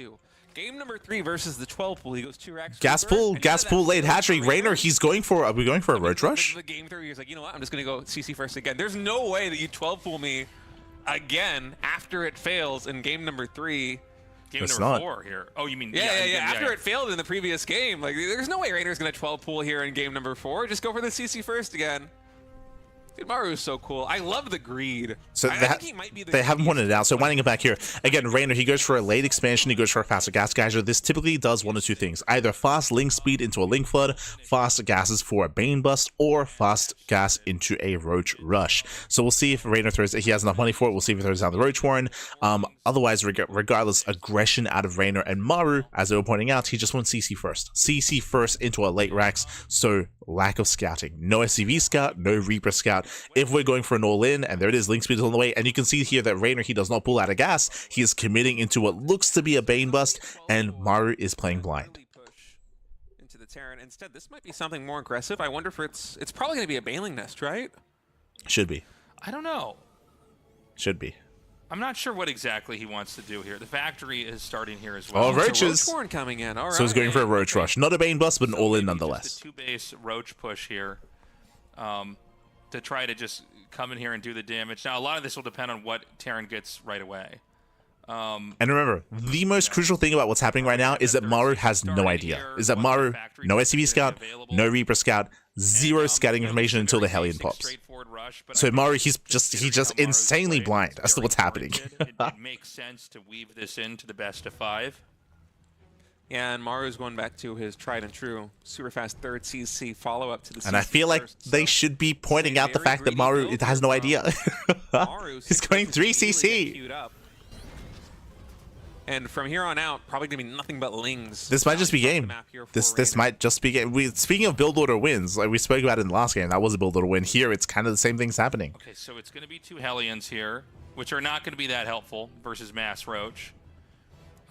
Usually with this build, you get a kind of squad of roaches, and then you make lings behind it. And the roaches deal damage, and the lings... And remember, this is an all-in. Like, Reynor, he's at 19 drones. He has not made a worker in a long time, and he won't. Double engineering bay before starport as well. Yeah, He's not double even gonna eBay. have the right up the sleeve And of the this is the trying to first time that turn Maru's this. scouting So across these the map. aliens are gonna move cross map, Here at and they 340. are potentially going to run into the roaches and the lings. What is the path that Reynor is taking? Maru does Oh, see the that healing this is a pad. speed link. The invincible speed link. He's Yeah. going to come back because the lings are already in the natural expansion, and now the roaches are revealed. roaches arrive. And Maru, he has 1 barracks with no add-ons, 1 reactor at factory making Ooh, Hellions, bit of miscontrol. and double engineering bay upgrades coming in. One roach gets Possibly surrounded. survive this push here as Maru. I can't believe he was this greedy. I think. And it here we go. makes Lings are sense. moving in. I feel like it basically has to. I think it just, yeah. I mean, And there's just nothing. There's nothing here. I mean, the boys are being pulled. Hellions, they can shut down the Lings, but Reynor has to just make sure he doesn't stack. Just don't stack the Lings. guy in the cowboy hat for a while before he shoots him in the face. That's There more we what go. this is. Surrounds the Hellions. GG. GG. All Okay. right, game number 5. Whew. We're getting rechecked a little bit here. We're going to the ace match. Switch up from Reynor. In game number 3, he went for the 12 pool, which it's going to be a CC first, but again, it's like basically another standard opening that Maru does. Reynor is going to be in trouble, and that's what we saw with a 2x Reaper. But That was- in game number 4, going into the Ravager push with Mass Speedling, I like that a lot because I feel like even if Maru were to play some kind of more like I don't know if you noticed, but Reapers, he's still going to be. it's happened quite a lot here. They're very adverse to calling something an all-in. I don't know. Ah, the pressure out of Reynor was crazy. It's like, oh, yeah, it's 2 games. And almost like it was an all-in, but yeah, I don't know. is Very Reynor adverse to gonna it, go for a rush again? to that kind of verbiage. Don't But regardless, GG well played. We're going into the ace match. We're making it all the way to game 5. For those that remember, the build that Maru went for on Cenotaph, that was the second time he had gone for it. I believe he had gone for something very similar on Persephone, and, you know, that's going for the faster, greedier play. Lings into a So he gets punished for it. So this was like really well calculated by Reynor because he did see Maru do this previously. So with that, he is able to punish. And now we're getting to Tokamak, one of the more standard, more macro maps in the map pool. Coming into Tokamak, it's going to be easier to defend. We're expecting a lot of mid-game play instead, and this is a pretty good map for Mech. So Maru, he began this series with Mech. We might end the series with Mech as well. We'll see what he's going to do here in Tokamak as set number 5 is loading up. The winner of this series is going on to the lower bracket semifinal. The loser Let's is go. out of the RSL. Okay, so I guess we just wait. You know, what is the opening going to be? Reminds me, Nurga Depot calling at the cheese entrance? dedicated pressured. True, true. Two Rax Reaper again. Yeah. Now, kind of not surprising. This does feel like kind of the. I don't understand. After losing Those are new games. This does is Reynor do? a live event. Because Reynor Sure. It's live. has not made a There you pool go. yet, which means he has to make a hatchery. 15, He's thinking about it. Wait, hold on. He sent that back. Oh, he's thinking about a couple things right now. Okay, never mind. Gonna be gas first, so running it back It's like a he little heard me bit. say that. He's like, no, I Oh. don't. I can actually make 3 more drones and an extractor. Tasteless. So he's gonna go Reynor's going for the same build. Spawning pool. Want to get back here. Reynor, he's going for the same build, is going gas pool hatch. So same build out of Reynor. Meanwhile, Maru instead is going 2 Rax Reaper. Now, because of Reynor's build, there's going to be an earlier link speed timing, which means he could actually catch these Reapers. But I was going to say the exact same thing. Yeah, to see him kind of come out with this build, and it was very much his own style, and then everybody kind of picked up on it. It's like, Yeah. oh, this is actually a good way to approach this. And, you know, when you go for quick pool, your 3rd hatchery is late. Or later. I need to correct them very quickly here. I think they were alluding to the fact that this is the Beyond opener. This is not the Beyond opener. If you remember, Beyond and Maru actually came up with this together, and they quote-unquote came up with it together. If you remember, they took it from Special. Special, he started the 2X Reaper, then Maru and Beyond saw it, and then they took it themselves, and then they refined it together. There's interviews about that, so just I think I've heard Tasteless call it like the Beyond opener before or something. That's not technically true. Off of gas right now after starting Link speed, and it seems like he does. Maru and Beyond, they worked on it together, that gas is trickling up very slowly. and they showcased it at DreamHack Atlanta. That was like 2 years ago. This is potentially DreamHack going Atlanta. to be a Ravager Ling bust again. Yep. And against Maru. Yeah, they're just now catching up on it, but as we mentioned, because the early gas, same build, right? Like this was always going to be and meant to be the same build out of Reynor. I'm getting ahead of myself. I thought it was a 3rd command center for a second. He's so greedy. It's a 2-minute, 20-second 3rd CC. Excuse me. No, But this time, Maru there is the scouts. potential for Reynor to get some big damage He just done saw the because hatchery. of He saw the hatchery nature of the timing, map. so he knows. Because Like he Terran knows that add-ons the hatchery are was late. always on the right side of the structure. Maru being down here in the bottom left means they're going to be extra exposed, and so that reactor and Tech Lab are both going down. Now Maru, he needs to go in to confirm: is it a Bane bust or is it a Roach Rush? Like he knows that the hatchery is late. He has to figure out what is going on behind it exactly. This kind of Roach Ling push, but that execution is very hard to do. Maru, by the way, behind this, adding in 2 additional barracks, so he's not taking up too greedily. He's not going into a 3rd command center too quickly. He doesn't go further in. going to He have might a just lot of play protection. hyper safe regardless. Yeah, throws in 2 more Raxes. I'm not sure how this interaction goes. Remember, the add-ons are on the outside, by the way. Which, you know, it's one of the few things where one side of the map is better than the other. Is technically, you're in situations like this always stronger on like the right side of the map if your add-ons point inwardly because of this. Because like, see, you can going hit for the sim stim. over here. And Reaper's out of honestly, position. man, not Oh, having he does sim force a when cancel. rush like Very this hits, nice. That could be game. Well, hold on. He's going to make more drones. He's He's gonna make a couple droning. more drones, excuse me. He is getting Ooh, around. Reynor, he's droning up behind this. He's not going all in. This might just be a pressure play from Reynor. Yeah. He's not committed. I take it back. I guess I decided because of what he did in the last game, he had to Now, do it. because Reynor starts droning, now Maru's in a better position. Like, obviously, Stim is delayed, Right now, you know you can most likely deny these add-ons for but he's building up a lot of extended period Marines. time until that bio ball gets big enough that it can really challenge you here. in front of Nice, the main, nice and damage here. This is Gets gonna both hinder add-ons. the build order of Maru quite significantly. It's also damaging the economy. Reactor, it's a long build time. It's very expensive. Ooh. Especially here in that early game. Even getting a couple of SCVs is going to take down Yeah. the depot, and behind Really it, nothing nice. but drones. Now, the counterpunch here from Maru could potentially be scary a couple of minutes Did he just cancel Stim? Because he is on 4 barracks right now. There isn't a factory on the field. It's Maru, he nothing but cancels barracks Stim. He production. started Concussive Shell With instead. concussive shells, if he's able to get the connections onto these Ravagers, those could get taken down in a hurry, and the follow-up push could be very deadly. Gotta be careful here as Reynor. Maru, he might just pull the boys after he shuts down these Remember, roaches. there's no stim. There's concussive, but no stim. That concussive is done. Is Maru gonna be able to get the connections? Dude, he's playing so Nice perfectly. He's actually going to come in here and try to hit this barracks again. This is so crazy. Oh, he's gonna get a kill. Ooh, Yeah. nice. And Maru is supply blocked. Awesome. Honestly, So this brutal supply pressure block here. on the Maru, front he is scans, he much more sees the headache droning. for This is a big Maru. misread out of Maru. This is why we pointed out that he canceled Stim, because without Stim, his army doesn't scale. Just that small number of Roach Ravager that He would doesn't actually scale up. cause that much damage and kill that many SCVs and stop that many upgrades. So there's a lot of distance. So this was a bit of a misread out of Maru. Again, Maru, he threw down extra Raxes, he cancelled Stim. Coming in from Maru. He was expecting an all-in, and all-in never came, so now Maru has to go for an all-in himself. Probably gonna be SCVs pulled with this. I think it has to be, right? Tech Lab for combat shields, for Stim. Get a good number of Marauders, and then I think just pump the Marine button. Pump that Marine button. Pump that Marine button, dude. The problem with an all-in here, from the side of Maru, is that we're on Tokamak. What is Tokamak? Tokamak is the second largest map of the map pool, long rush distance by ground, very defendable, a lot of points of elevation, a lot of areas where Reynor can engage, kite back, and engage again. The defender is typically favored here when it comes to defending against all-ins, so this is a really rough position for Maru.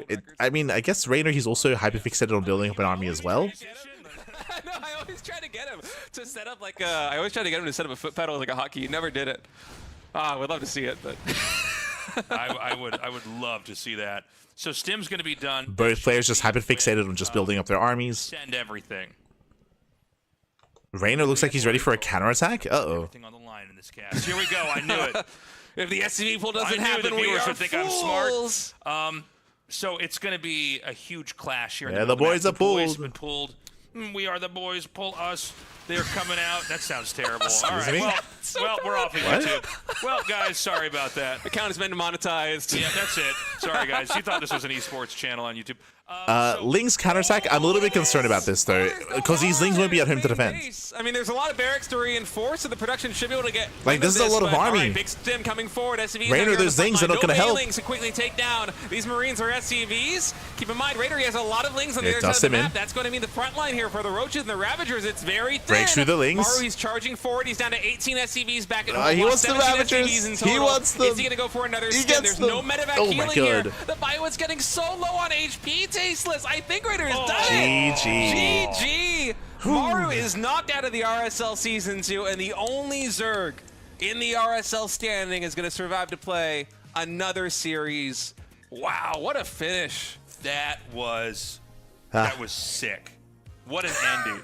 There was so much for Terran, but yeah, you don't have any heal. You just need enough stuff hatching around that army. Yeah, very close. Very clutch, very close. Again, I was a little bit concerned that Reynor spent too much on the counterattack because it wasn't really achieving it much anyway. Like, his opponent was already all in. He had already pulled the boys. There wasn't any mining happening at the natural base. So Reynor going for that run by actually hurt him. It made the defense harder than it needed to be, but he still held. But he still barely held on anyway. GG, well played again, Maru. He had a big misread, winding it back. Remember what happened? Maru, he opened up 2x Reaper. He scattered the Ling Roach all in, and because there was an all in the previous game, Maru, he assumed that an all in was happening again. And then if you remember, we pointed out that Reynor started droning. At a certain point, he started droning, started saturating, and when he started droning, we saw that Maru cancelled Stim. He started Stim in the main base after it got denied the first time, then he cancelled it, went into Concussive Shell. What does that do? That is ideal to defend against an all-in, right? Because your Marauders are going to be able to engage with the Roaches, slow them down, shut them down, and survive. Little did he know that Reynor was droning. Reynor, he was droning up instead. Eventually, Maru scanned. He scanned. He realized what was happening. That's when he threw down the Raxes. That's when he had to turn his defense into an all-in. And GG. GG, well played. We saw that Maru, he was trying to duct tape his build together. And Reynor, he takes it. Reynor, he does take it, he does advance on, and with that, congratulations to Reynor, as he is still in the tournament. Maru is out, and now we have one series left here tonight. Up next is going to be a best of 5 between Cure and Trigger. Oh boy. Oh, here we go. Honestly, guys, if you could go to the YouTube and give us a couple likes, Catching up. comment, maybe support the channel. We would love to get. Who's the other caster with Tasteless? That's State. The State. I said that tasteless. You weren't listening. But yes, we're going to be going into break, and when we come back, we'll have the second and final series of the broadcast. We'll see you soon after the break. See you soon. See you soon. Trigger versus Cure.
And welcome back, everyone. Welcome back to the second half of this broadcast. Welcome back to the second series. We just wrapped up with Maru versus Reynor, and now we have returned with a Cure versus a Trigger. It's going to be another best of 5 TVP. Once again, another elimination match.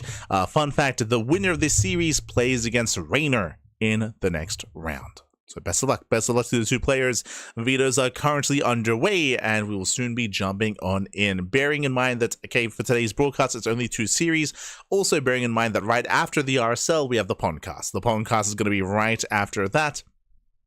We have a lot to discuss. There's a lot going on, of course, and hopefully it doesn't take too long. As I mentioned previously during the last stream, we have been going through all the TLMC maps. I did have a cheeky stream just before this, so you could see my judging process and my thought process, going through all the maps and kind of what I take into consideration, what I look for, what I don't look for, and how I come to my conclusions.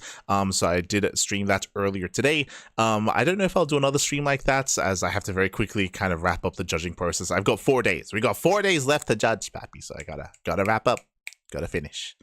So I'm gonna be working on that whenever I have some free time. Otherwise, we have our 5 remaining maps. So we have our picks. Here we go. We have our vetoes done. Game 1 is gonna be on Cenotaph. Game 2, Ultra Love. Game 3, Maganatha. Game 4, Tokamak. Game 5, Ley Lines. Okay. So great to see one of the newer maps showcased early on.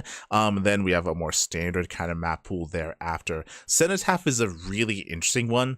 This is also going to be a TLMC 21 map. It is very open, very open. It favors aggression quite a bit. There's a lot to get into. Let's go. Let's jump into game number 1.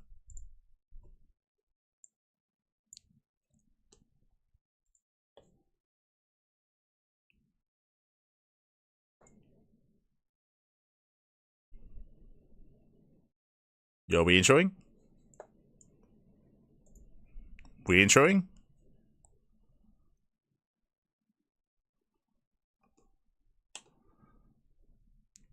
So in the top left, we have Trigger. In the bottom right, we have Cure. If you're in the chat, predictions are now open. Place your bets on who you think will claim the series. Best of luck in the chat. This is a prediction for the entire series, not just for the game. And Cure does open up with the proxy across the map.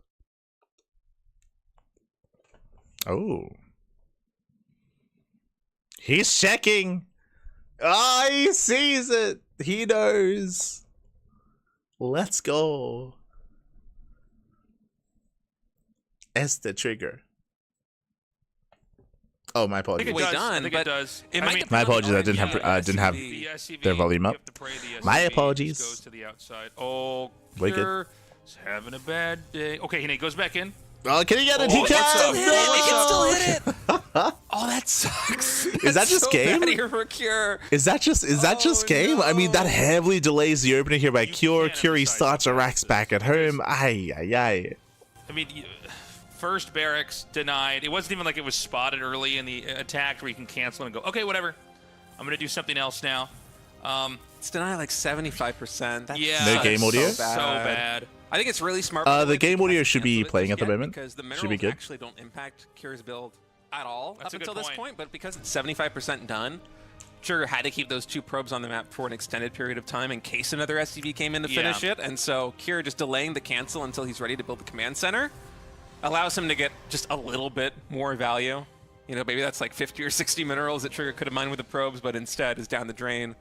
Mitigates some of the damage. If you were wondering why the barracks had not yet been canceled, that's why.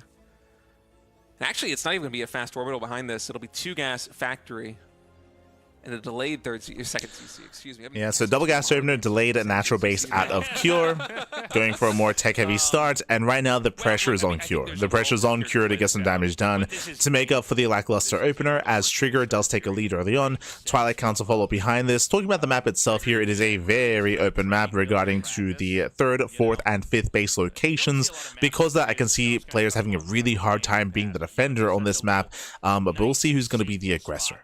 Command center, or I'm sorry, a barracks where you could basically hide it there and even put units behind it when it lands to keep it safe there too. So, you know, it's maybe a little bit too much of an on-the-nose strategy for what the map is. The Trigger just decided to check for it and spotted it.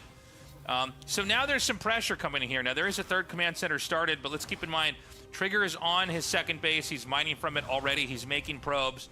We don't really have much to defend here right now. There's an Adept and there's Stalkers out here. Is he going to try and defuse the Widow Mine with the Adept Shade? Show me your skills, Trigger. All right, Cure is going to unburrow. Funny Behind this, they're throwing down gateways. No major gateway explosion. Fires on the Adept right before the Shade Oh, triggers. gets an SCV. Can't actually dodge the shot. We'll see if Trigger's going to go for that again. It's a very small window. Oh, It's one of the reasons why you don't see players go for it Nice particularly pickup. often. Usually you just have too many spinning plates back at home or elsewhere on the map, so Trigger is just going to back off. And behind this, Trigger, he does go for the Robo, so very safe play out of Trigger. Robo on 2 bases. Oh, gets a The probe. development is pretty normal. He went for the relatively fast Twilight Council. We have 1 Robo coming in. I think this is 2 gateways already done for Trigger. I believe I heard one finishing into the natural expansion. There's at least 2 So gates. I think he just wants to go for the Blink Stalker pressure build. The command center's so late, so everything kind of comes out later, right? We have a If you 3rd get gateway this for man Trigger. I versus believe that's the Warp 3rd gateway. Prism out here and try to move out on the map. I think you're going to be in pretty good shape. He starts the Warp Prism, by the way. Blink is 80% done. And Trigger is getting in position to try and intercept the drop. Doesn't know exactly where it's going to come from just yet. Although this pylon very well placed. Trigger with excellent SimCity so far on this map and also scouting. Nice control. Really nice response. Man, if Blink was just a little bit faster. I guess it would have taken 2 Chrono Boosts to get it there in time to deal with this drop, but So with Blink finishing up, and now we can move out, the Prism is out, and we'll see if Cure can keep up with this aggression. Remember, everything was delayed for Cure. Late racks, late factory, late everything because of the initial opener, and we'll see if Trigger can punish this. Likewise, there's a lot of room here to get into the main. Stalker, you know, pressure. And yeah, I see one. the second one just now finished. Trigger actually able to get in here before that bunker is done. Kind of a weird engage to go for 2 SCVs. I think it would have been he would have been better served just going into the main. Now the tank is set up. You can see that there's a wall up here above the tank. This is what everybody does now. Okay, is he just gonna go? Pushing into the natural. Gets 2 more Hold on CVs, a 4 in second. total. Cure's pretty smart. He actually keeps the Marines kind of pushed back. Trigger is gonna be Trigger, hit he pretty hard. does pull away in time. Nice micro to pull away the probes, is able to deal with that situation. Warp Prism is going to go into the main base with 4 Stalkers, going to try and find what damage it can. And you can see how large the main is, so we can get behind the mineral line. And the Supply Depot SCV both get taken out. Doesn't lose any Stalkers. Supply Depot also in danger, but Trigger deciding to play it safe. Just going to pull back for now. As the 3rd Nexus nearing completion. How much more is Trigger to be able to get done? I feel like the window is closed, more or less, for this harassment to start, and I'm expecting Trigger to really begin powering up at home in a moment. As soon as that 3rd base finishes, minerals get saturated here at the 3rd. Well, behind this, Trigger, his 3rd base was at a pretty reasonable time. Remember, it was only 3 gateways, so 3 gate blink into a 3rd base, charge on the way, gateway explosion. We're just missing the Forge for +1. Up there it is. Forge is done, +1 is on the way. So really standard setup here by Trigger. Right now, the pressure's going to be on Cure. Cure, there's no indication yet that he wants to commit. We'll see if he throws down extra Raxes or a 3rd CC. Now, Cure was up to a late start because of the catastrophe of being spotted early with the very first barracks that was going to float up into the main. So he's going to try to get some extra shots in here with the auto turret, which I think is not a bad idea. You're always going to get at least 2 probe kills, although apparently not that time. It's nice some mining. For the cost of energy, it's not too bad here for Cure. And There was no 3rd CC, right? I don't think so. I'm looking at the minimap. I don't see a it's too big early square for for 3rd CC. So Yeah. I think it's still just two base here for Cure. And on Trigger side of things, So Cure, he throws down 2 more Raxes. He's getting up to a 5 rack setup. Based on the location of the Raxes, it looks like a 2 base all in. Yeah. So we have 5 Raxes, no add-ons here. +1 is about to finish up, and Cure, he may pull the boys with this. Immortal, it's going to be very mobile as well in the center of the map. So he saw that, assuming he was looking. Now with Blink Stalkers, this would be an incredible thing to intercept. But instead, he's going to come in here, and he can just drop on top of this tank and maybe do another warp-in. Gets a tank. That's Feels like so a- funny. Not bad. Feels like a Brood War I was move. going to say, it looks like a little Brood War drop on a siege tank. Now, meanwhile, this bigger drop is inbound here. I don't think Trigger. You can see the add-ons on the production tab. So it looks like Cure, he got those 2 extra Raxes, and he is getting add-ons. So that's indicative of a longer game. That's indicative of a 3rd CC. Good enough to try to fight this here now. Meanwhile, Cure's going to push, and he's going to actually do a nice pretty reaction. good- I mean, this is Trigger, he's all over a this. very awkward drop here for Cure because he He shuts it down. saves the medevacs, but at the expense of the units Cure that pushes. were there to drop. Behind There's this, does he get a attack coming in CC? here. I think Trigger might have enough. We got to see. Cure needs to have a really good position. I don't know why the tanks were going backwards for a second there. Yeah, I'm surprised that Kier committed to that drop in the main base. I guess he just Again, really Curie's quite dedicated here, but he lost the drops in the main. Oh, is that the boys being pulled? Towards the left-hand side. No, yes, if he didn't get caught out, no! But it is a 2-base all-in. He's gonna run through the healing zone, so getting a little bit of a top-up right there on the HP. Sorry, I'm just dying a little bit. As Trigger's trying to move into this awkward position to intercept. The SCVs, they push too far forward. Or stop, I should say, that push. Coming in Ideally, you want the SCVs with the army, with the all-in, but they overextended. Eliminated here for Cure. Yeah, I mean, this is looking so bad for Cure right now. Trigger has done one of the best jobs, basically curbing progress of this push. This push was already fumbled 2-base all-in like a while ago. It was already delayed because of the add-ons as well. He's got 2 more tanks with a bunch of more infantry coming here, but there's so many zealots. I think Storm is done, by the way. I think it's still being researched, and so he's just morphing in Archons right now. He knows that he just needs full power to be able to stop this thing. And Trigger, he just collapsed on this. Even dodging the Widowmine shots right here with the Warp Prism. Now that's a very good concave there. Pulls away, buys time for extra warp-ins. One of the ways you can lose the game from this position here as Protoss is if you just get guided to oblivion with a zealot heavy More zealots come in. Trigger blinking forward. I think he has enough that he can just chase this down. Yeah, Cure, he has nothing here. Like Cure, he should lose every tank. He should lose all the Marines. Yeah, I don't see any way Kier can make this work. Okay, there was a drop in the main. I didn't catch that, but only 4 dead probes. You know, this is compared to the... hold on, we got a drop in the main. True. Protoss meat grinder. He's crazy. Trying to move across the We map. got this. Oh, and a Doom drop coming into the main base as well. I hate it when people call it Doom drop. Really? It's like what do you want me to call it? I don't know, big drop? How is that better than Doom drop? Doom drop? Oh, no. Come on, guys. How is that better than Doom drop? What is it? Is this a comic book from the 70s? You want me to call this a big drop? A huge drop. Look at the thesaurus out here. A massive drop. Oh, God. Well, he denies that. It was a Doom deny, as State would say. It's true. See, Doom drop is too far for tasteless. But 6 City, though. That's a big yeah. We say big deny. That's top class here. Huge. True. I still think the writing is kind of on the wall right now here for Cure. He's playing so Marauder heavy. This is one of the ways that Cure really likes to navigate his army. Insert. What's the Simpsons meme with like the old man shaking his hand at the. Oh, God. Checker's got 4 mortals in his composition right now. Storm is finally done. Cure's made the best out of a bad situation for the better part of like 5 minutes now. But I think eventually Trigger is going to be able to eke this one out. GG is called. Pretty great game from Trigger. Great start, great finish. I think my favorite part was how he just held off the SCVs being sent in there. Yeah. Just no way to get anything done. GG, well played. With that Trigger, he does take a lead in the series. Again, Trigger, he just had a really strong start, to be honest. Like, it was a little bit lackluster just because Trigger, he shut down the initial opener, he shut down the proxy. Cure, he fell behind. He just fell behind from there, and he stayed behind. We saw that he did turn his build into a 2-base all-in. He had to, but he was delayed getting into it. He was losing a lot of SCVs, and we saw, of course, the fumbled execution as Cure, he pulled all the boys, and the boys went ahead of the army. They went ahead of the army, and all the boys went down before the all-in really occurred. So, lackluster execution there by Cure. To be honest, if he had all those SCVs with the all-in, with the push, maybe he still pops off. Maybe he still breaks through. Because remember, he was hitting before Storm. Like, he was hitting pre-Storm, so maybe it would have worked out anyway, but in the end, it did fumble the ball. In the end, Trigger did claim it, and now we're getting into game number 2. Let's go. Ultra Love. Correctly, but just the fact that Trigger was able to get so much momentum in the early game, denying that early barracks, I think it makes perfect sense. It simplifies the game a lot. You don't have a situation where, even though Storm is really good, the big drop. If Karen hits a critical timing and you do whiff all the storms, that is a way that you could lose a game from a winning position. So just playing with massive army value is going to be Trigger taking game number 1. We're going to go to Ultra Love here for map 2. Trigger with the strong start, but we haven't really seen what Cure has. Well, one thing I do notice is that Cure clearly wants to win in a shorter game. I mean, the proxy. Old man, yes, old man yells like Cloud, yes. Committing to the 2-base play. Yes, you've seen him do before. That's what I was thinking of. I think that's tasteless. The problem is, I think Protoss old man yells at Doom drop. You basically identify. These kids don't know anything about Doom. All I have to do is stop.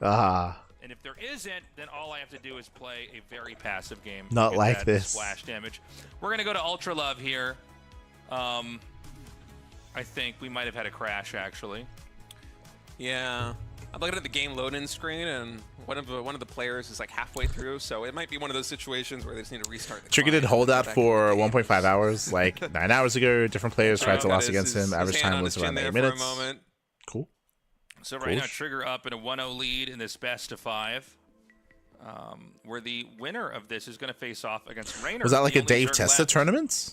Yeah, that's going to be an exciting match, too. 9 hours Honestly, ago, that whether would have it be been Kira or NA Trigger, time. Both of the storylines are so interesting to me. I mean, Kira just the lone Terran surviving right now in the RSL. Maru just Sounds like a Dave thing, or Reynor. maybe Kira, I like think a that his TVZ. It's been maybe like weird an because I Ursa always feel TV like thing. TVZ was maybe So- his oh, there worst you go. matchup, and There TVP you was go. his Step best. fast. But over the past like 12 months or so, it feels like it has completely switched. I remember at EWC when we were watching Kira versus Steadfast had Terrell. front page? Terrell did Ah. that series. I don't believe he One, dropped a map. one, On that one series, day I was we'll looking have at front heading page. into One it, I day. actually thought that Kira had what it would Smurge, take pappy, on Cyril. If smurge. you watch those games, That's it was crazy. so much closer than the map score indicated. Yeah. Like every game, Cyril has barely survived. His TVZ is top notch. Yeah, I mean, he looks really good. I feel like a lot of times Kira is like a couple of adjustments away from being the best player in the world. Like, he's always can been apply. so good. We should Obviously, apply being a for Korean Terran with Maru. Ducklings ever in the Showdown. picture, you know, that takes a casts a pretty big shadow. But yeah, I mean, he looks really, really strong. It does seem like TVP right now is a problem, not just for him, but for a lot of the Terrans out there. It seems like Protosses have really kind of figured out how to stabilize. You know, for a long time, Protoss has really had a hard time in the early game. Yeah, it's a tough thing to balance. September fine, isn't yes. it? I remember when the patch notes came out, and they removed.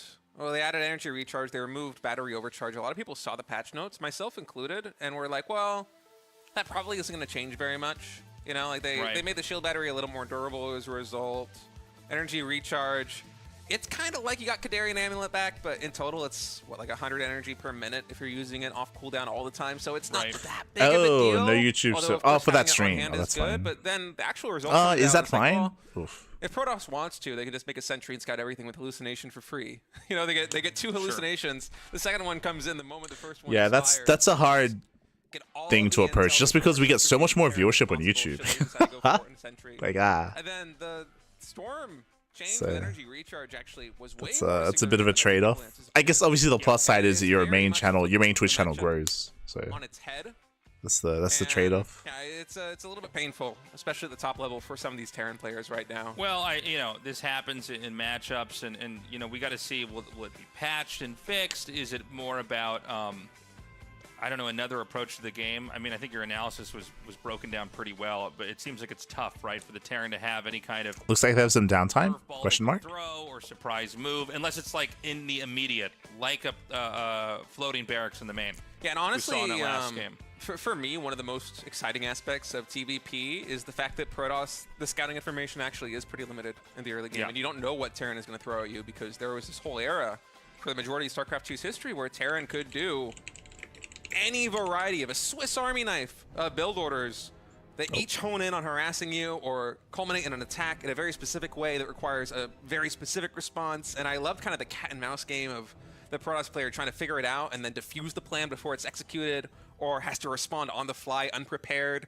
And yeah, the energy recharge, although we don't see the Sentry Scout with hallucination quite as often as we did maybe a couple of months ago, that's one of the changes that I am the least a fan of. As a result, I really do enjoy the aggressive dynamics of PvT. And by the way, speaking of aggressive dynamics, Yeah, this is a super close probe. we're gonna have a second proxied gateway or something. Oh, let's go. Yeah, I think it's like a max. So we have a 2-gate opener here out of Trigger, 1 gateway at home, 1 across the map. It's been so long since the Max Packs build was like a thing that I actually forgot how to build, like how the Max Packs build works. For whatever reason, I thought it might have been the first gateway that's proxied, but I think you're right. No, it's the I think second the gateway second that's one. proxied, yeah. What a throwback. We saw this I didn't build think Trevor like was gonna do this a couple at of days all, ago. but, you know, this could really blindside here. This we saw it out of Hero, right? Hero versus, I think it was Hero versus Bjorn, and I think we also saw it Classic. I think Classic also went for this as well. But Hero, he did do this this week, going 2-gate. This is a really good way to just punish a more greedy player. It's going to be a Rax expand out of Cure, so the CC can be punished by this. Right? That's Yeah. why we have 2 SCVs out here chasing this round. He's like, oh, look at me. I got to slow you down. Look at me. Oh, no, command center. Usually you make a Zealot He first. doesn't So we're care. skipping the Zealot. Okay. He's going to hit this, and this could be a And we're force waiting for the cancel. Cybercore. We're gonna have a That's Zealot. right. I said it. A force cancel. Oh, Cure! Oh, he's checking. He's actually gonna scout Let's this. go. Oh, that is crazy here. He Cure. Okay, what's checks. the response gonna be? Do you throw it on a bunker immediately? Do you cancel the CC? All right, it's a command center cancel. Yeah, it does cancel. Really fast cancel out of Cure. Nicely done. Still sucks, man. That's Yeah. still painful. It is painful, this but is an better expensive than investment here the for us as alternative. well. That Can, is. can you like enhance the proxy from here? Is there like, can you do something weird like put a robo here and try to, or like a, I don't know. But yeah, the reason why Cure scattered is because this is Maybe, but I don't know if feel I wanna like say it's better common, to but it just try and happens. Like, expand it's- the macro game here. You already got the not indirect uncommon. economic damage done of delaying the command center, of forcing the cancel. I think it's Yeah. mostly done its job. Ideally for Trigger, this wouldn't have gotten spotted, and he would have forced a cancel or gotten a deny much later, and thus further impacting the Terran economy.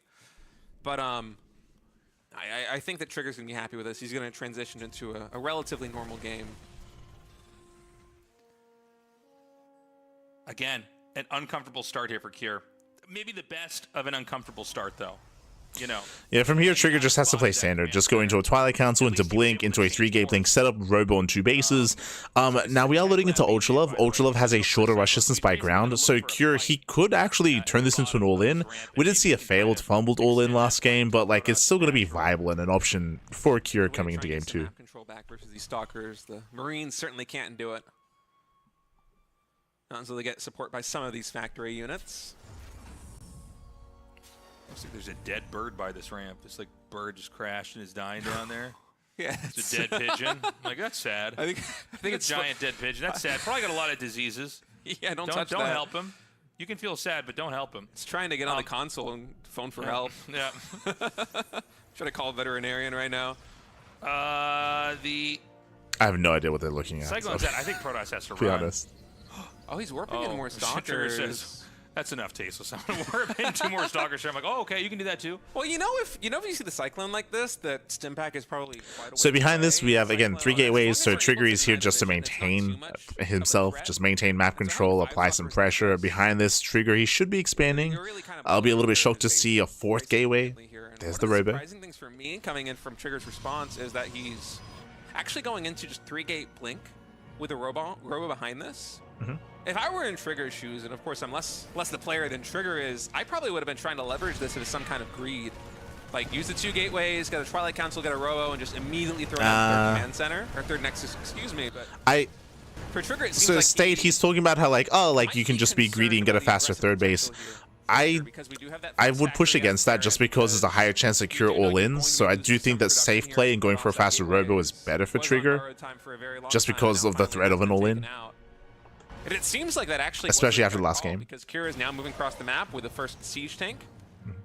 More Banshees, Marines. Yeah, as we're Siege seeing tanks are here. going to be Like, Cure, he's just reinforcing sending as it. well. And so for Trigger, this is actually going to be much about just defending this push.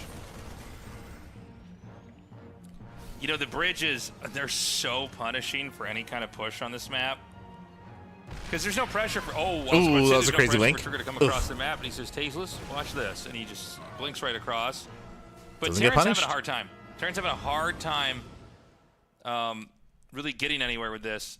I do like the pickup in the blind spot, but I think the Adept basically scouted there's nothing there. Oh, So he Trigger's misses trying to it. find it. Oh Misses my the god, he medevac. just missed it. Trigger could have also Oh my gone for the God. tanks too.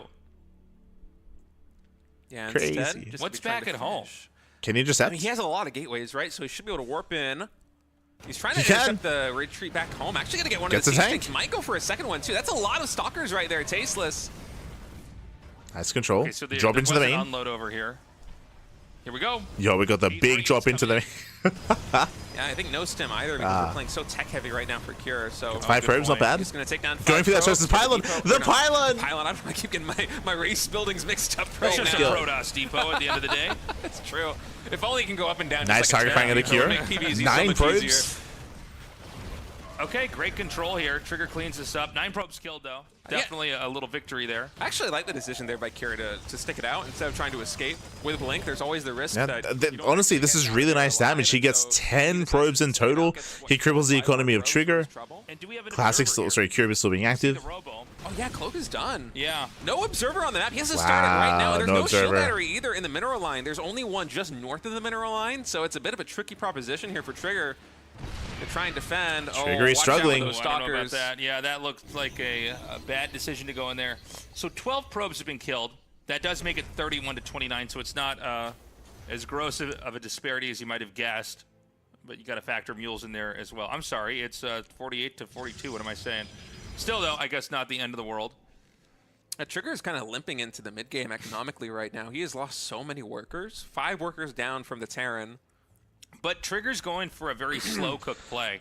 He's just going to get... And I do like this out of Cure. Like, Cure, he dealt with that economic damage, and behind this, he's not going for an all-in, he's getting a third CC. He's just taking his lead, and he's extending his lead. Trigger's going for the very fast Storm as well. He's already warping in Templar. I'm sure he's going to be using energy recharge to try and top them up as fast as possible, too.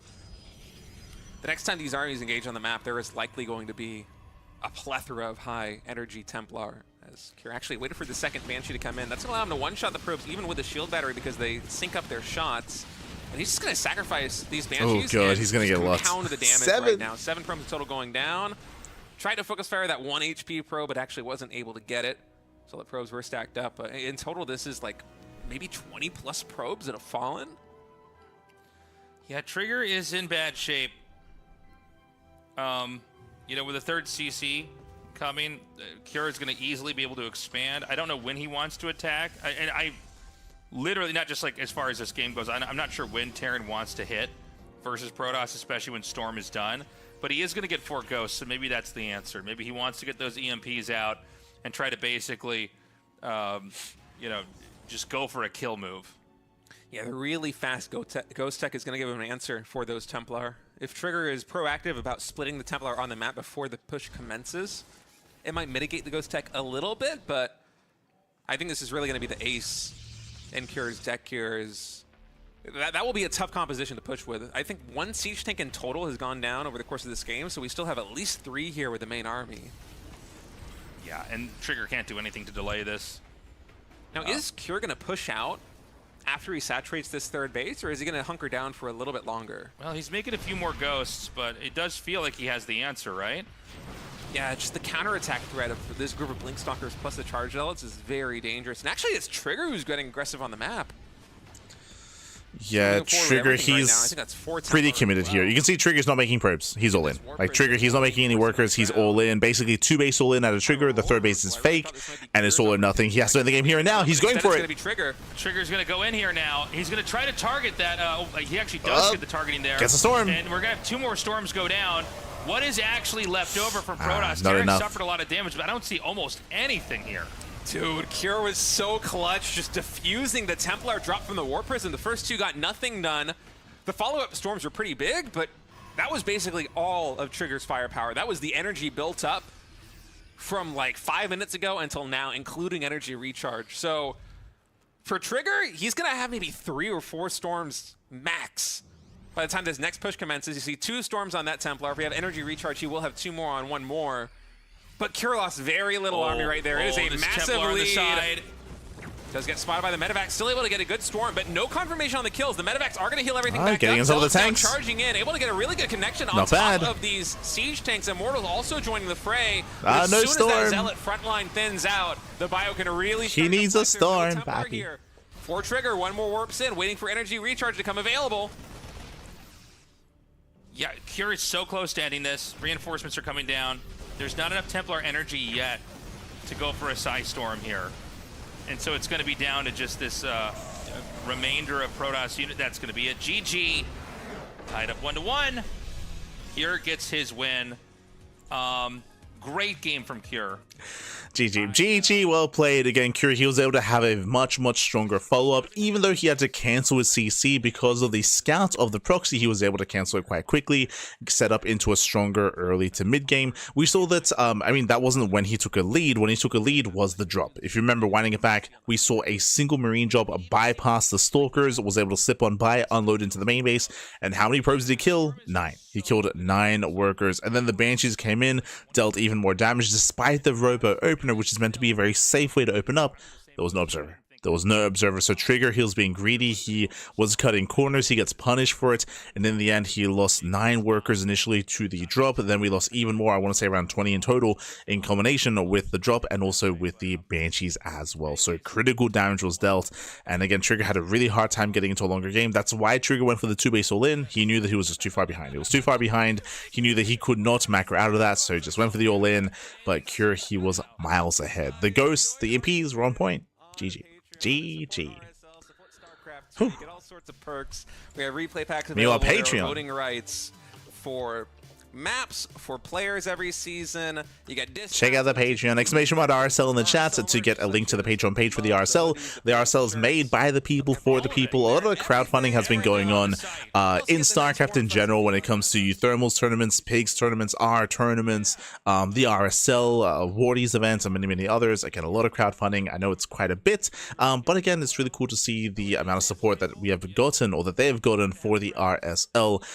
Again, and this is still kind of like the early days of the RSL. I'm sure it will gain traction, grow, and improve over time, over the course of the next year.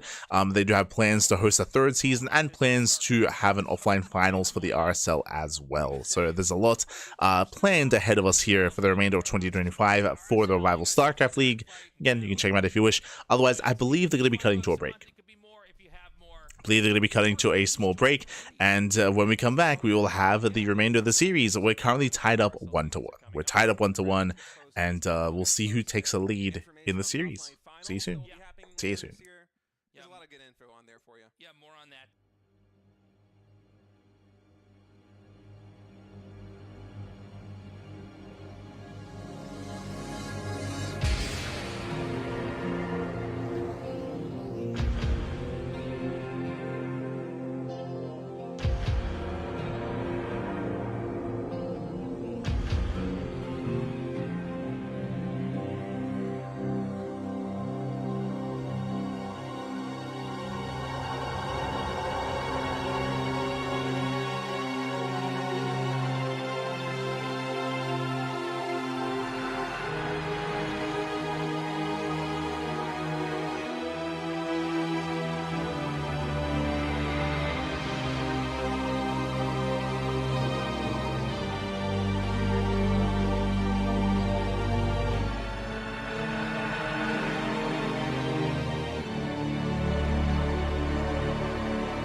And welcome back, everyone. Welcome back. We are halfway through the final series of the broadcast. We are, of course, settling into Game 3 of Cure vs. Trigger here in the RSL, the Revival StarCraft League Season 2 playoffs. We have Cure and Trigger. We're tied up 1-1, and we're getting ready for Game number 3. As you can see, the vetoes here, Game 3 is going to be on Maganatha, Game 4 on Tokamak, and Game 5 on Leylines, if we go that far, of course. Now, so far, we haven't really learned too much about these two players. I'll be honest, like Game 1, we saw Cure fail with his cheese and fail with his proxy. Game 2, we saw Trigger kind of fail with his cheese and fail with his proxy as well. I mean, I say that Game 2 was a little bit more complicated because it was actually Cure with his counter drop play and harassment, which did win him the game, which did set him far ahead. It did set him apart from Trigger, true. But what I guess I'm getting at is that so far the games have been dictated by the early game. Like the early game has been very, very influential and has been giving a lot of momentum to our two players, respectively, to Cure and to Trigger. We'll see if that trend continues coming into Game 3. Set number 3, Trigger spawning as the red Protoss in the bottom right, Cure the blue Terran at the top left. I saw you get excited when that SCV went down when he was going to go across the map. Cure just building a depot in the wall in. Of course, welcome on to Maganatha. Maganatha is one of the larger maps. The map pool, very large map, and typically does favor longer and later games. We have seen a lot of Terran players actually try to catch their opponent being greedy and go for all-ins on this map with mixed success. We could see that out of Cure as well. Again, Cure, he's already shown us he's willing to go for all-ins in this matchup. He's been known for it, of course, well known for it. But here against Trigger, we might see some more standard play. Hard to say. Well, what I can say, though, what we should emphasize is the early game aggression. Both Game 1 and Game 2 were heavily reliant on that. We'll see how reliant we're on it here as well, when it comes to who takes the lead, who gets ahead, and who stays ahead. We speak about this all the time, but TVP honestly is really momentum based. How if you get damage done early on, it's actually really difficult to recover from that, to recover and to make up for that early game damage, and that's applicable to both the Protoss and the Terran player, generally. Game. Yeah, about 20 probes were going down in that game number 2 to Marine drops to Banshee Cloak. And for a long time, the early game harassment has been kind of the operating factor in terms of whether Terran is going to be entering the mid game with an advantage or a disadvantage. It's a little bit similar to Protoss versus Zerg in that regard, where Protoss needs to get some kind of damage done with oracles or depths in the early game to be on even footing with the Zerg. Usually it's like 2 or 3 drones. With Terran, usually you want to get probably, I would say, 3 or more probes, if you could, with some kind of early game harassment, whether it be like a Widow Mine drop, Hellion run by, or some kind of Banshee play or Raven play. And for Trigger, I think that a lot of this is going to come down to how well he's able to parry that pressure, because if his response to harassment in the rest of the series is around the and yeah, I guess I would echo what State is about to talk about. I mean, we just spoke about how the aggression from Cure just pulled Trigger apart and set him apart, set him ahead. So likewise, we should echo that as well, talking about how Trigger, he needs to tighten up that early game defense against Banshees, against draw play, against whatever comes his way. We got to tighten up, we got to defend, we got to be secure. Shield battery as well early on here in the natural expansion. So Twilight Council does get thrown down, and are we going to immediately have an energy recharge here for Trigger? For now, Twilight Council opener into Blink, most likely 3-gate Blink into a Robo, into a delayed third base. We'll see if Trigger decides to cut any corners and decides to go for a faster third. Figure out exactly what the plan is going to be here for Cure. What kind of harassment option will it be from Terran? And that should help Trigger organize the response back at home. And it's at very little cost, 50 energy cost for the energy recharge. It's equivalent to basically 1 probe worth of production from Chrono Boost. So very, very low cost to get this information. He spotted the Hellions. He knows there's probably going to be some kind of play like that. Moving in once again, just double checking the add-ons here. And now he's in just perfect position here in the natural expansion to intercept this. So we have the next 2 Widow Mines coming out. I think it's going to be a 4 Widow Mine drop. Right now. For now, as we are getting into our standard open out of Trigger, as I'm mentioning, we do have the mine drop. The hallucination will confirm the mines and does spot extra mines popping out, so nice scout by Trigger. Very nicely timed. Going to swap the 2 structures and make a tech lab over here, and this drop's going to be inbound. I don't expect this to do too much damage, but let's see. You know, Widow Mine drops are one of the most, against Protoss, one of the most asymmetric fights ever, because it's pretty easy for Terran to do, but if Protoss, like, you know, doesn't prepare for it and handle it perfectly, you can lose all your workers and be in total hell. Yeah, it has gotten a lot easier to defend that with the recent patch, but Yeah. all things considered, it is one of the best options here for Terran still. Try and get some kind of economic damage done. It's going to be forward of mines fully. So mind drops generally are not about economic damage. Very nice. Force field knocking down those Hellions. Sentry hallucinated. Oh my god. This is hallucinated probes. Yeah. Nice. Yeah. He's going to pick this up. The and defense. It does a little bit of damage there onto the Stalker. This one, Widowmine's going to try to run away. I love Serving's the a little Hellions. bit chaotic. Cure has got some of the coolest setups to do damage. Yeah, and because the Sentry got taken down by the Widowmine shot earlier, that's going to allow those Hellions to get into the main base. Only a couple more probe kills coming down because of that, but it does force a lot of idle time here on the main base, and that's also going to set up for the Raven to come in with 2 auto turrets. I think it's already shift queued up that Raven in like 12 o'clock. Yeah, we'll see that in a minute. Yeah, so a lot of aggression out of Cure. Really nice defense out of Trigger. I'm very impressed by his shutdown of not just the Mind Drop, but of the Hellion Harass as well. That could have gone so much worse for Trigger. We were getting into it, but again, Wood Mind Drops, they've fallen out of favor and fallen out of fashion for the most part, especially committed Mind Drops. This was more dedicated with 4 Widow Mines, and so far, ooh, nice control as we dodge the shots. I just didn't think the blink was finished just yet, so... What? Yeah, Trigger able to defuse that. Medevac just barely surviving. Oh, he stopped the Raven. I'm like, how long has this Raven been traveling down there? Reminds me of the old school Liberator Harass where you just shift queue it like as soon as it pops out of your starport. I don't see that quite as often these days. So we have the 3rd CC started.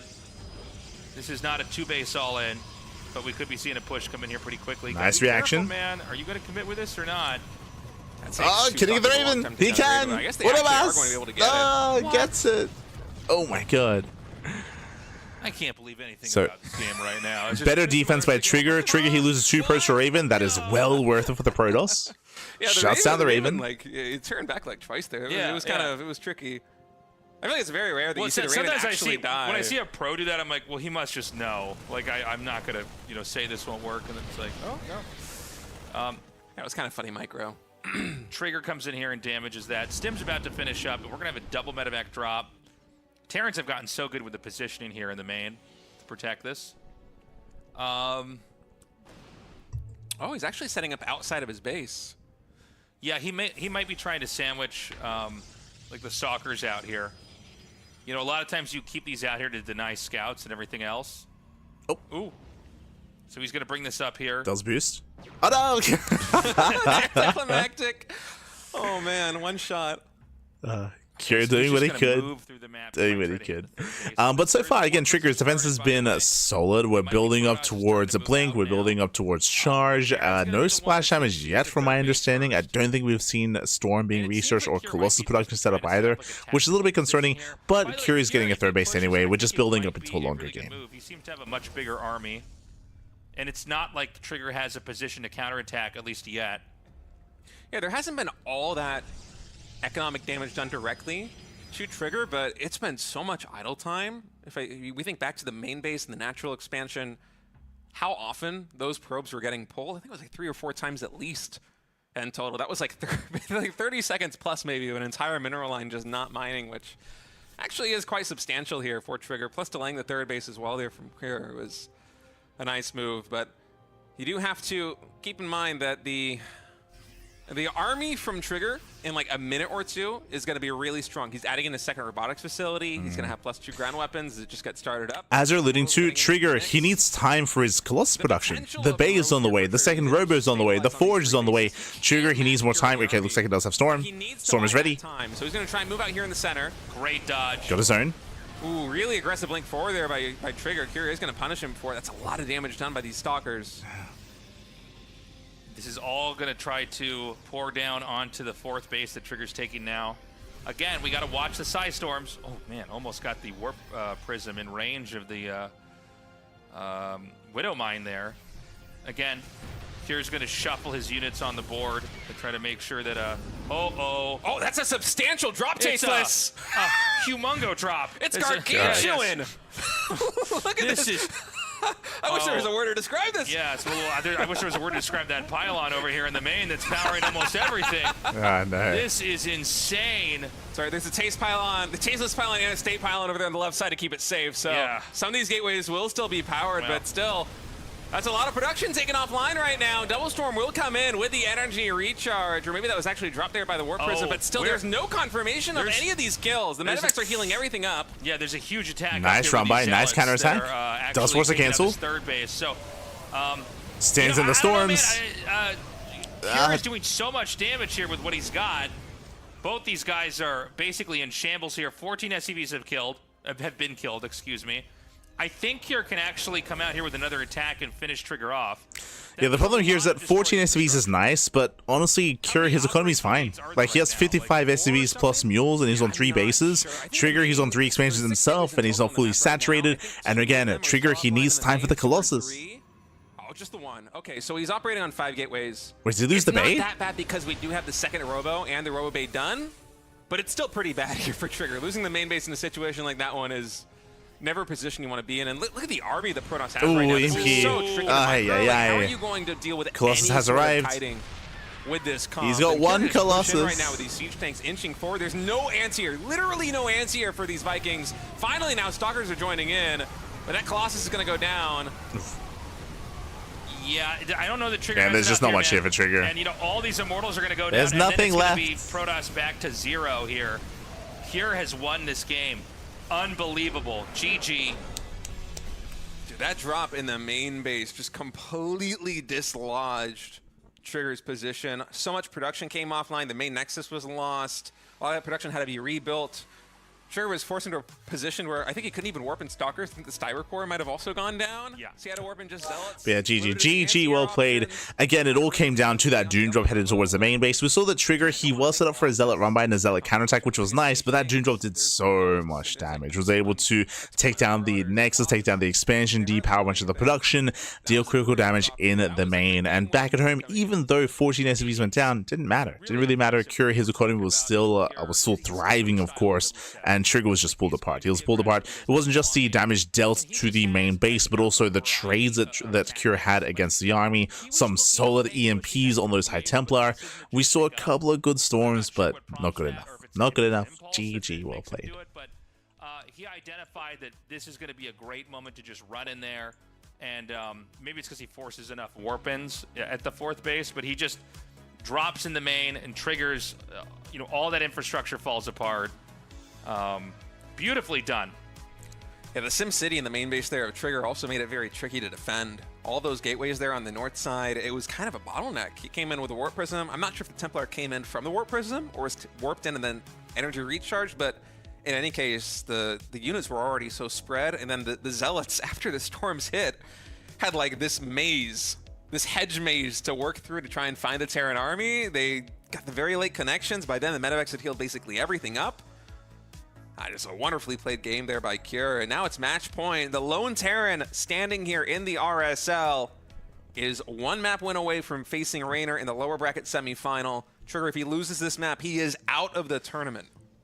Yeah. I think Trigger's got a shot, but I mean, Cure has just been so impressive. And look, we have many Protosses waiting in the upper bracket here, right? If anybody could take them out, I mean, Cure's looking very, very strong. True. I just realized. Kira eliminated. He's the last Terran player in this season of the RSL. Yeah, with what Taste is saying, he was alluding to it, but Kira, he's the last Terran. The last Terran back. A matchup where last season, as well as EWC, we were kind of talking about the fundamental challenges that come with being Terran in this matchup now. It does seem to be one where the Terran, and this was sometimes true in the matchup, but it's really true now. The Terran has to stop the Protoss before the Protoss gets too big. Some RTS games, some matchups, this is how it works. Is one guy might have an opportunity to end it, and if not, the other side is too strong. Yeah, it's been, I think, 9 months since that balance patch hit with the energy recharge. And I actually was looking at some of the statistics there for Cure heading into today because I was just curious at where his TVP is at. I wanted to see if my impression of his TVP being weaker this year is actually true, or if it's just kind of a bias that I have from the games that I've casted. And I looked at it, it's a 5% drop in terms of Cure's win rate in TVP, looking at the 9 months before the patch and the 9 months after the patch. I think he's still one of the leading players in I'm TVP, pretty sure he's like but top especially 2. for Kier's aggressive style. I feel like the energy recharge change is just very painful with the hallucination scout potentially coming in so early, and then also with energy recharge being utilized defensively with Storm. I mean, those two things usually hit at critical junctions in the game where normally Kier, a player like Kier with his style, would have a power spike, right? Where you're trying to get some kind of damage done, or you're trying to throw. Yeah, it's kind of a weird kind of line of dialogue to go down for State, just because, I mean, Kier, he made it to the finals of GSL. Like, what, like, what are you talking about? Like, Kier, he is, yeah, I would say he is one of the best TVP players in the world. I would still place Clem above him, but I think I would put Kier above Bjorn. Like, I prefer Bjorn's TVP, like, stylistically and viewer-wise, but, like, Kier, he straight up has some of the best TVP in the world. I think we're probably going to see more of the same. Just some kind. Like, I would say Kier's TVP is probably more impressive than Maru's TVP. Both in Game 2 and Game 3, he got huge amounts of damage done. Even when it got scattered by the hallucinations, he was still able to find some pretty good damage. And then just follow up with... I mean, there's a reason why Kier is still in the event and Maru isn't. Marauder composition. It has been working so well for him. It's what worked well for him in the past. It feels more like what we're seeing from Kier today is what we expect to see from Kier from months and years in the past, right? Just the absolutely rock-solid mid-game TVP. For whatever reason, whenever I'm casting a Kier game in TVP, it always just feels like he has more bio than literally anybody else. It doesn't quite make sense. I'm sure it's something I'm imagining. Maybe it's just the way he controls it or the way he positions with it. But it just feels like he has more. And when you're playing the kind of styles that Trigger is with Storm, if Kier can find a way to get you to waste some of that energy, all the especially backpedaling. the energy recharge, like we It's saw like, Kier's TVP's looking rough. By the way, I think every game we cast him with TVP, he just has more. So, okay. Basically lost all of his splash damage. That is the moment where Kier is able to shine. Sure. Behind this, we have 2 more gates, so it is going to be a standard opener out of Trigger going into 3-gate Blink with a Robo. See that? Okay, Ooh, he's going to go for this Widow Mine, and what Kier is doing is he's going to throw this Widow Mine to the side to basically buy time for the 2 more Marines to come out. And, you know, this is one of the things when you watch, it's not very often you get to see Stalkers and Marines fight when there's either no Blink or no Stim, but Stalkers are better units, as you can see here. So here, Kier, he's being punished for not making a bunker. Typically, we do see a safety bunker here at the natural base. Kier, he skips it. He will lose Marine, but he does catch out the Stalkers, and ooh, does not quite get the kill. I'm shocked both of them survived. I thought it was going down. Yeah. The War Prism started back at home, along with 2 more gateways. We're about to have Blink finish. This time around, it's not going to be a Widow Mine drop, although it seems like Kier is trying to find any kind of spotter units out here. It's actually going to be a Banshee with tanks. This actually could be, I guess it could be a very early push, or it could be a he's really playing passive mech. game. Let's Because go. Cloak, that answers the question. It's not going to be meching it up. An aggro game. It's going to be a harass game with the Banshee. So he needs to get the tank sieged up. Now, there's this quirk So, personally, I would have thought that we would have seen more mech in this series. Like, mech has been very popular amongst players like Maru and Kier and a lot of the Terran players just in the Great or StarCraft scene. So I'm really happy to see that we didn't get mech until now. Like, finally we get to see it, but we didn't rely on it. Oh, 4-gate Blink! Let's go! Yeah, every time he does this. I thought it was 3! Well, this time it's 4-gate Blink, so he's going to have a lot more He Blink forward, commits, able to gets a almost take tank. down that siege tank before he can get a second shot. Warp Tank Prism goes might look down, at that Cyclone very goes front down, stop, no so one of them bunker. is going to fall. Oh my god.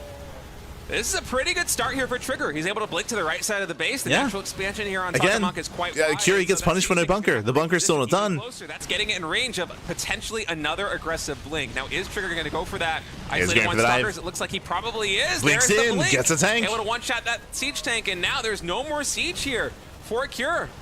This game can end pretty quickly here without siege mode. Now, there is Banshee Cloak. This was actually... True, he didn't research siege mode. The premeditation here was True. to use this to harass, but he's using this to basically end the onslaught of damage that would eventually cost him the game. So that means there's no surprise attack back at home. So really nice damage here by Trigger. Trigger, he doesn't kill, but winding it back here very quickly. Trigger, he went 4-gate Blink Stalker. This is a very aggressive, very dedicated build out of Trigger. Because of this, it delays the third. Trigger's third base is later than usual. That is true. But he was able to snipe 2 tanks, got a bunker, picked off a lot of Marines. And what this means is that Cure is stuck at home even longer, which means that the Trigger has time to build up his third base, build up his economy, and he's going for another warp in. Double siege tank production at this moment, and eventually I think the alarm bells are going to start going off here for Trigger. He's like, wait, how many siege tanks do you have? This doesn't make sense. All right, the blink is going to show it immediately. So now Trigger knows this is going to be a game versus mech. He's moving into the main base, going to try and take down some of these supply depots. Without the bio, it's a little bit tough for Kira to be able to have the maneuverability to really slow down this harassment. So he's just going to have to wait until Trigger evacuates the base. And what will the response from Protoss be? It looks like a lot more gateways. Oof. Okay, so the stalkers are forced. So at least Trigger, he's aware, right? He just scouted, he's aware of the mech, behind this going and doubling down with a gateway composition, which is the correct thing to do, right? Going to charge, going to blink, going to immortals, going to archons. Like, we do need a very cheap, a very gateway dense composition. Trigger likewise also wants to contain Cure on 2 bases for as long as possible as well. Very often, but yeah, you can blink those and juggle those stalkers in and out of the warp prism and avoid the Banshee shots. The Banshee shot does fire very slow. It's a pretty easy animation to outmaneuver. Back at home, Trigger looks really good. He's kept up on all of his macro. But again, this is a really weird Terran comp. It's 3 factory with Banshee production. Yeah, this is... I mean, this is just not...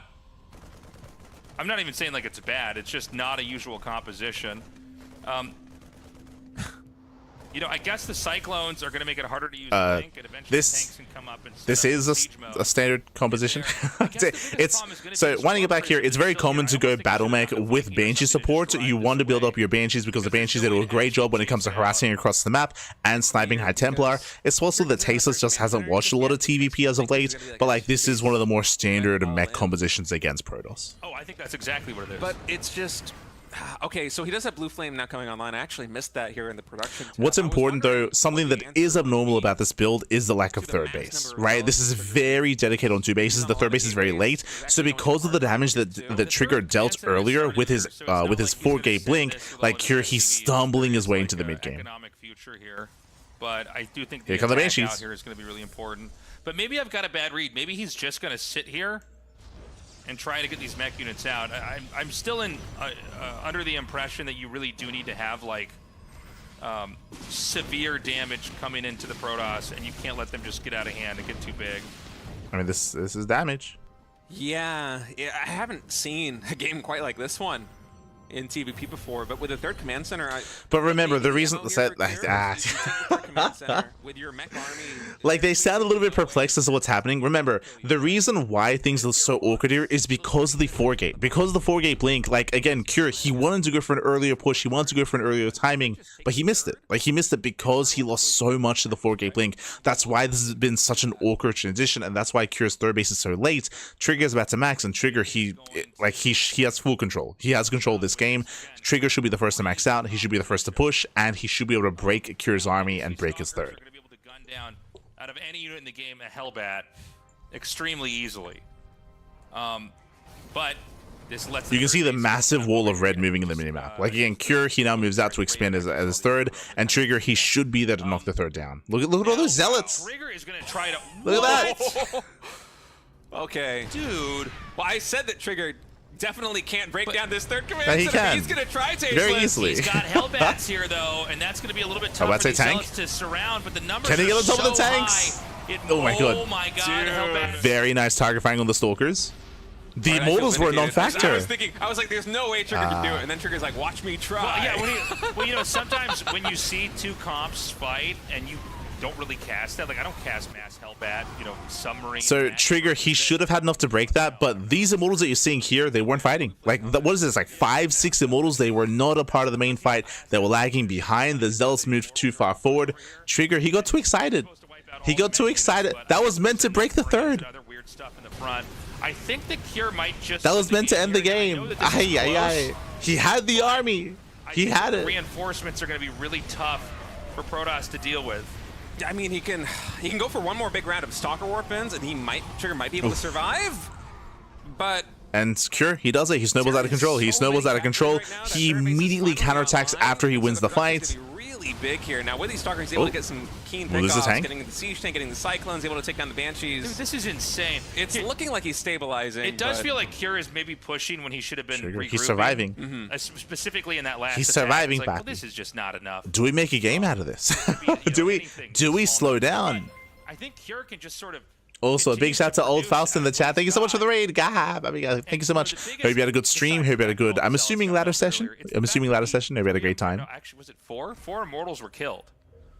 You know, it's not like he's got 4 Robos to make those 4 Immortals again. And this is a mech army.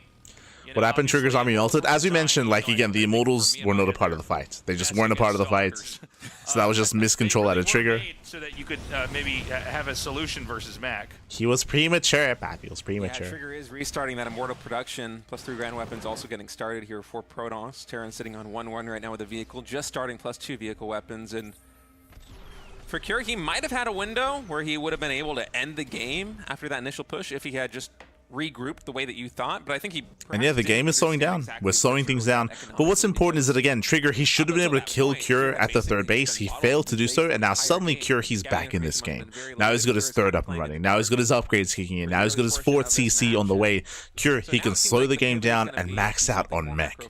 He's throwing down an additional command center. Soon a 4th base will get taken. I wouldn't even be surprised if we saw the main command center lift off pretty soon to try and saturate maybe a 5th base. This is a lot of probes that are going to get killed off over here.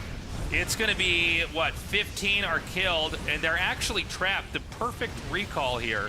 Very nice. 16 probe kills. That's kind of insane. You know, the problem for Protoss right now is they're sort of even on bases with that last base getting wiped out. But, you know, it does feel like you need a certain number of Hellions. I guess they are the most replaceable thing you have right now. They really are like the Zerglings of the game, you know, in this matchup. Yeah, I don't think I mind it too much here for Cure. It's a nice move. You kill an entire mineral line. Trigger up until that point was on relatively low work count. I think he's struggling to resaturate everything as he's taking a 5th base. Certainly gonna have to build more probes if he wants to have that 5th base online and fully productive as well. And for Cure, you know, the Hellions are just kind of this throwaway unit that you send out there to get map presence. They give you scouting information. You get to see the army composition of the opponent. And you can also keep their economy in check. And Trigger's trying to fight back with his own charge zealots. Oh, he's feeding. He's feeding here. This is like really bad. Yeah. You know, it's this funny is a because moment he'd be getting flamed. This works versus Bio, right? But versus Mech, you're just going to run into units that are going to torch you. And so we're going to see the next attack come in. And, you know, I got to say, man, I don't think the Trigger can survive this. The Stalkers are getting melted. You know, we don't have enough Robo units out. There's 1 Immortal here. Again, like Trigger, he had dedicated so much of the attack at the third base. Yeah, the battle mech is just oppressive. Yeah, look at the kiting. Oh my god. And then eventually the tanks are going to come up here. Oh man, there's no detection for the Banshees as well. I think the Observer actually got taken out. We have a Raven with this army, so another Observer is going to be joining the fray. It's the only detection here for Trigger besides that photon cannon. He's going to blink forward, try and take down this army, but I think the Cyclones just have too much damage. The Cyclones, Pappy, they're popping off. Just barely. Maybe got enough? No, dude. I don't think there's a chance. Oh, oh yeah, for sure.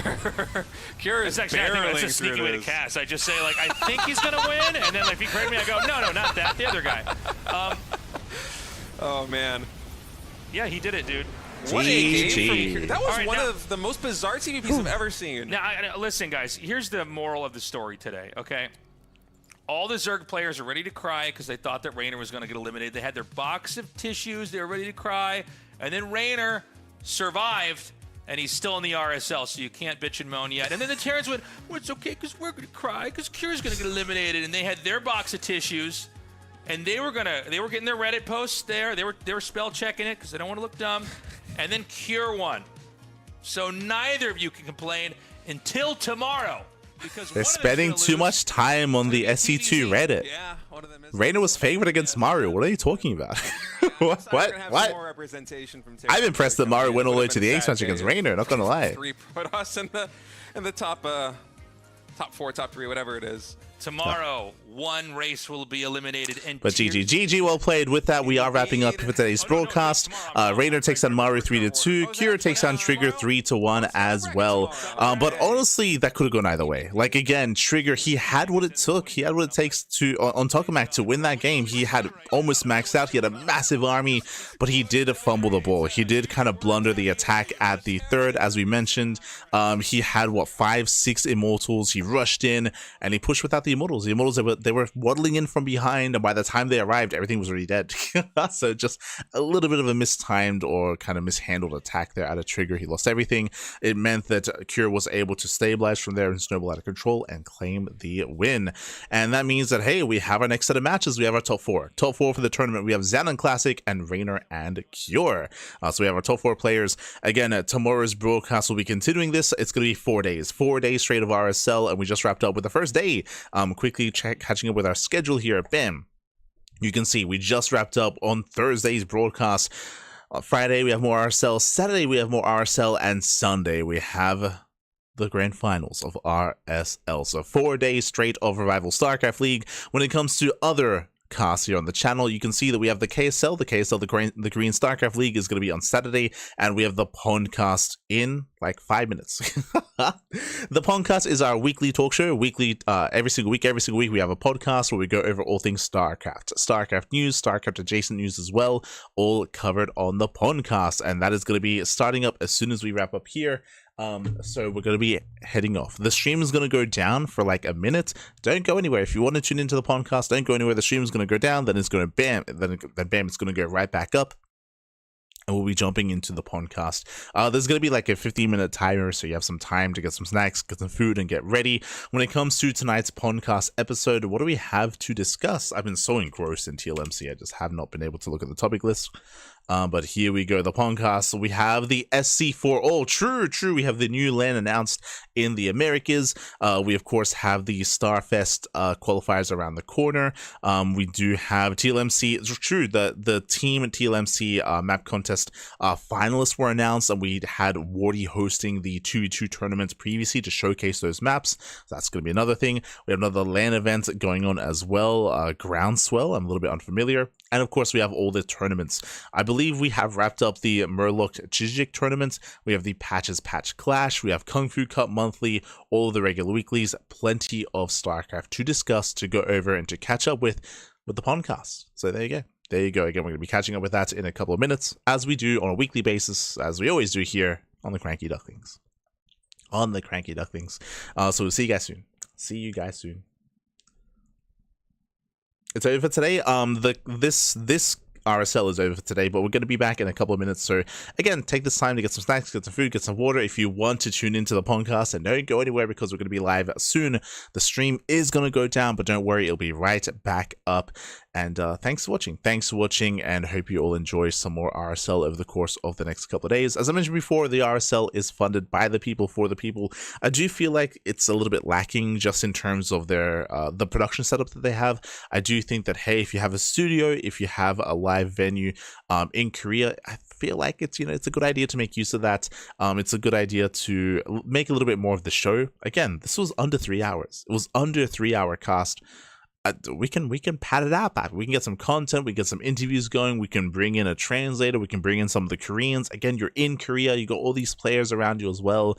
We can have some in-studio matches or some guests showing up alongside them. Have some blasts from the past. Valadas, Wolf, some of the other content creators and casters out there in Korea. I hope that they're able to take advantage of that, make use of that in some way, shape, or form. And I wish RSL the best when it comes to how they grow throughout the course of the coming year. Otherwise, thanks for watching. Thanks for tuning in, and we'll see you guys after the break with the Pondcast. See you soon. Bye. See you soon.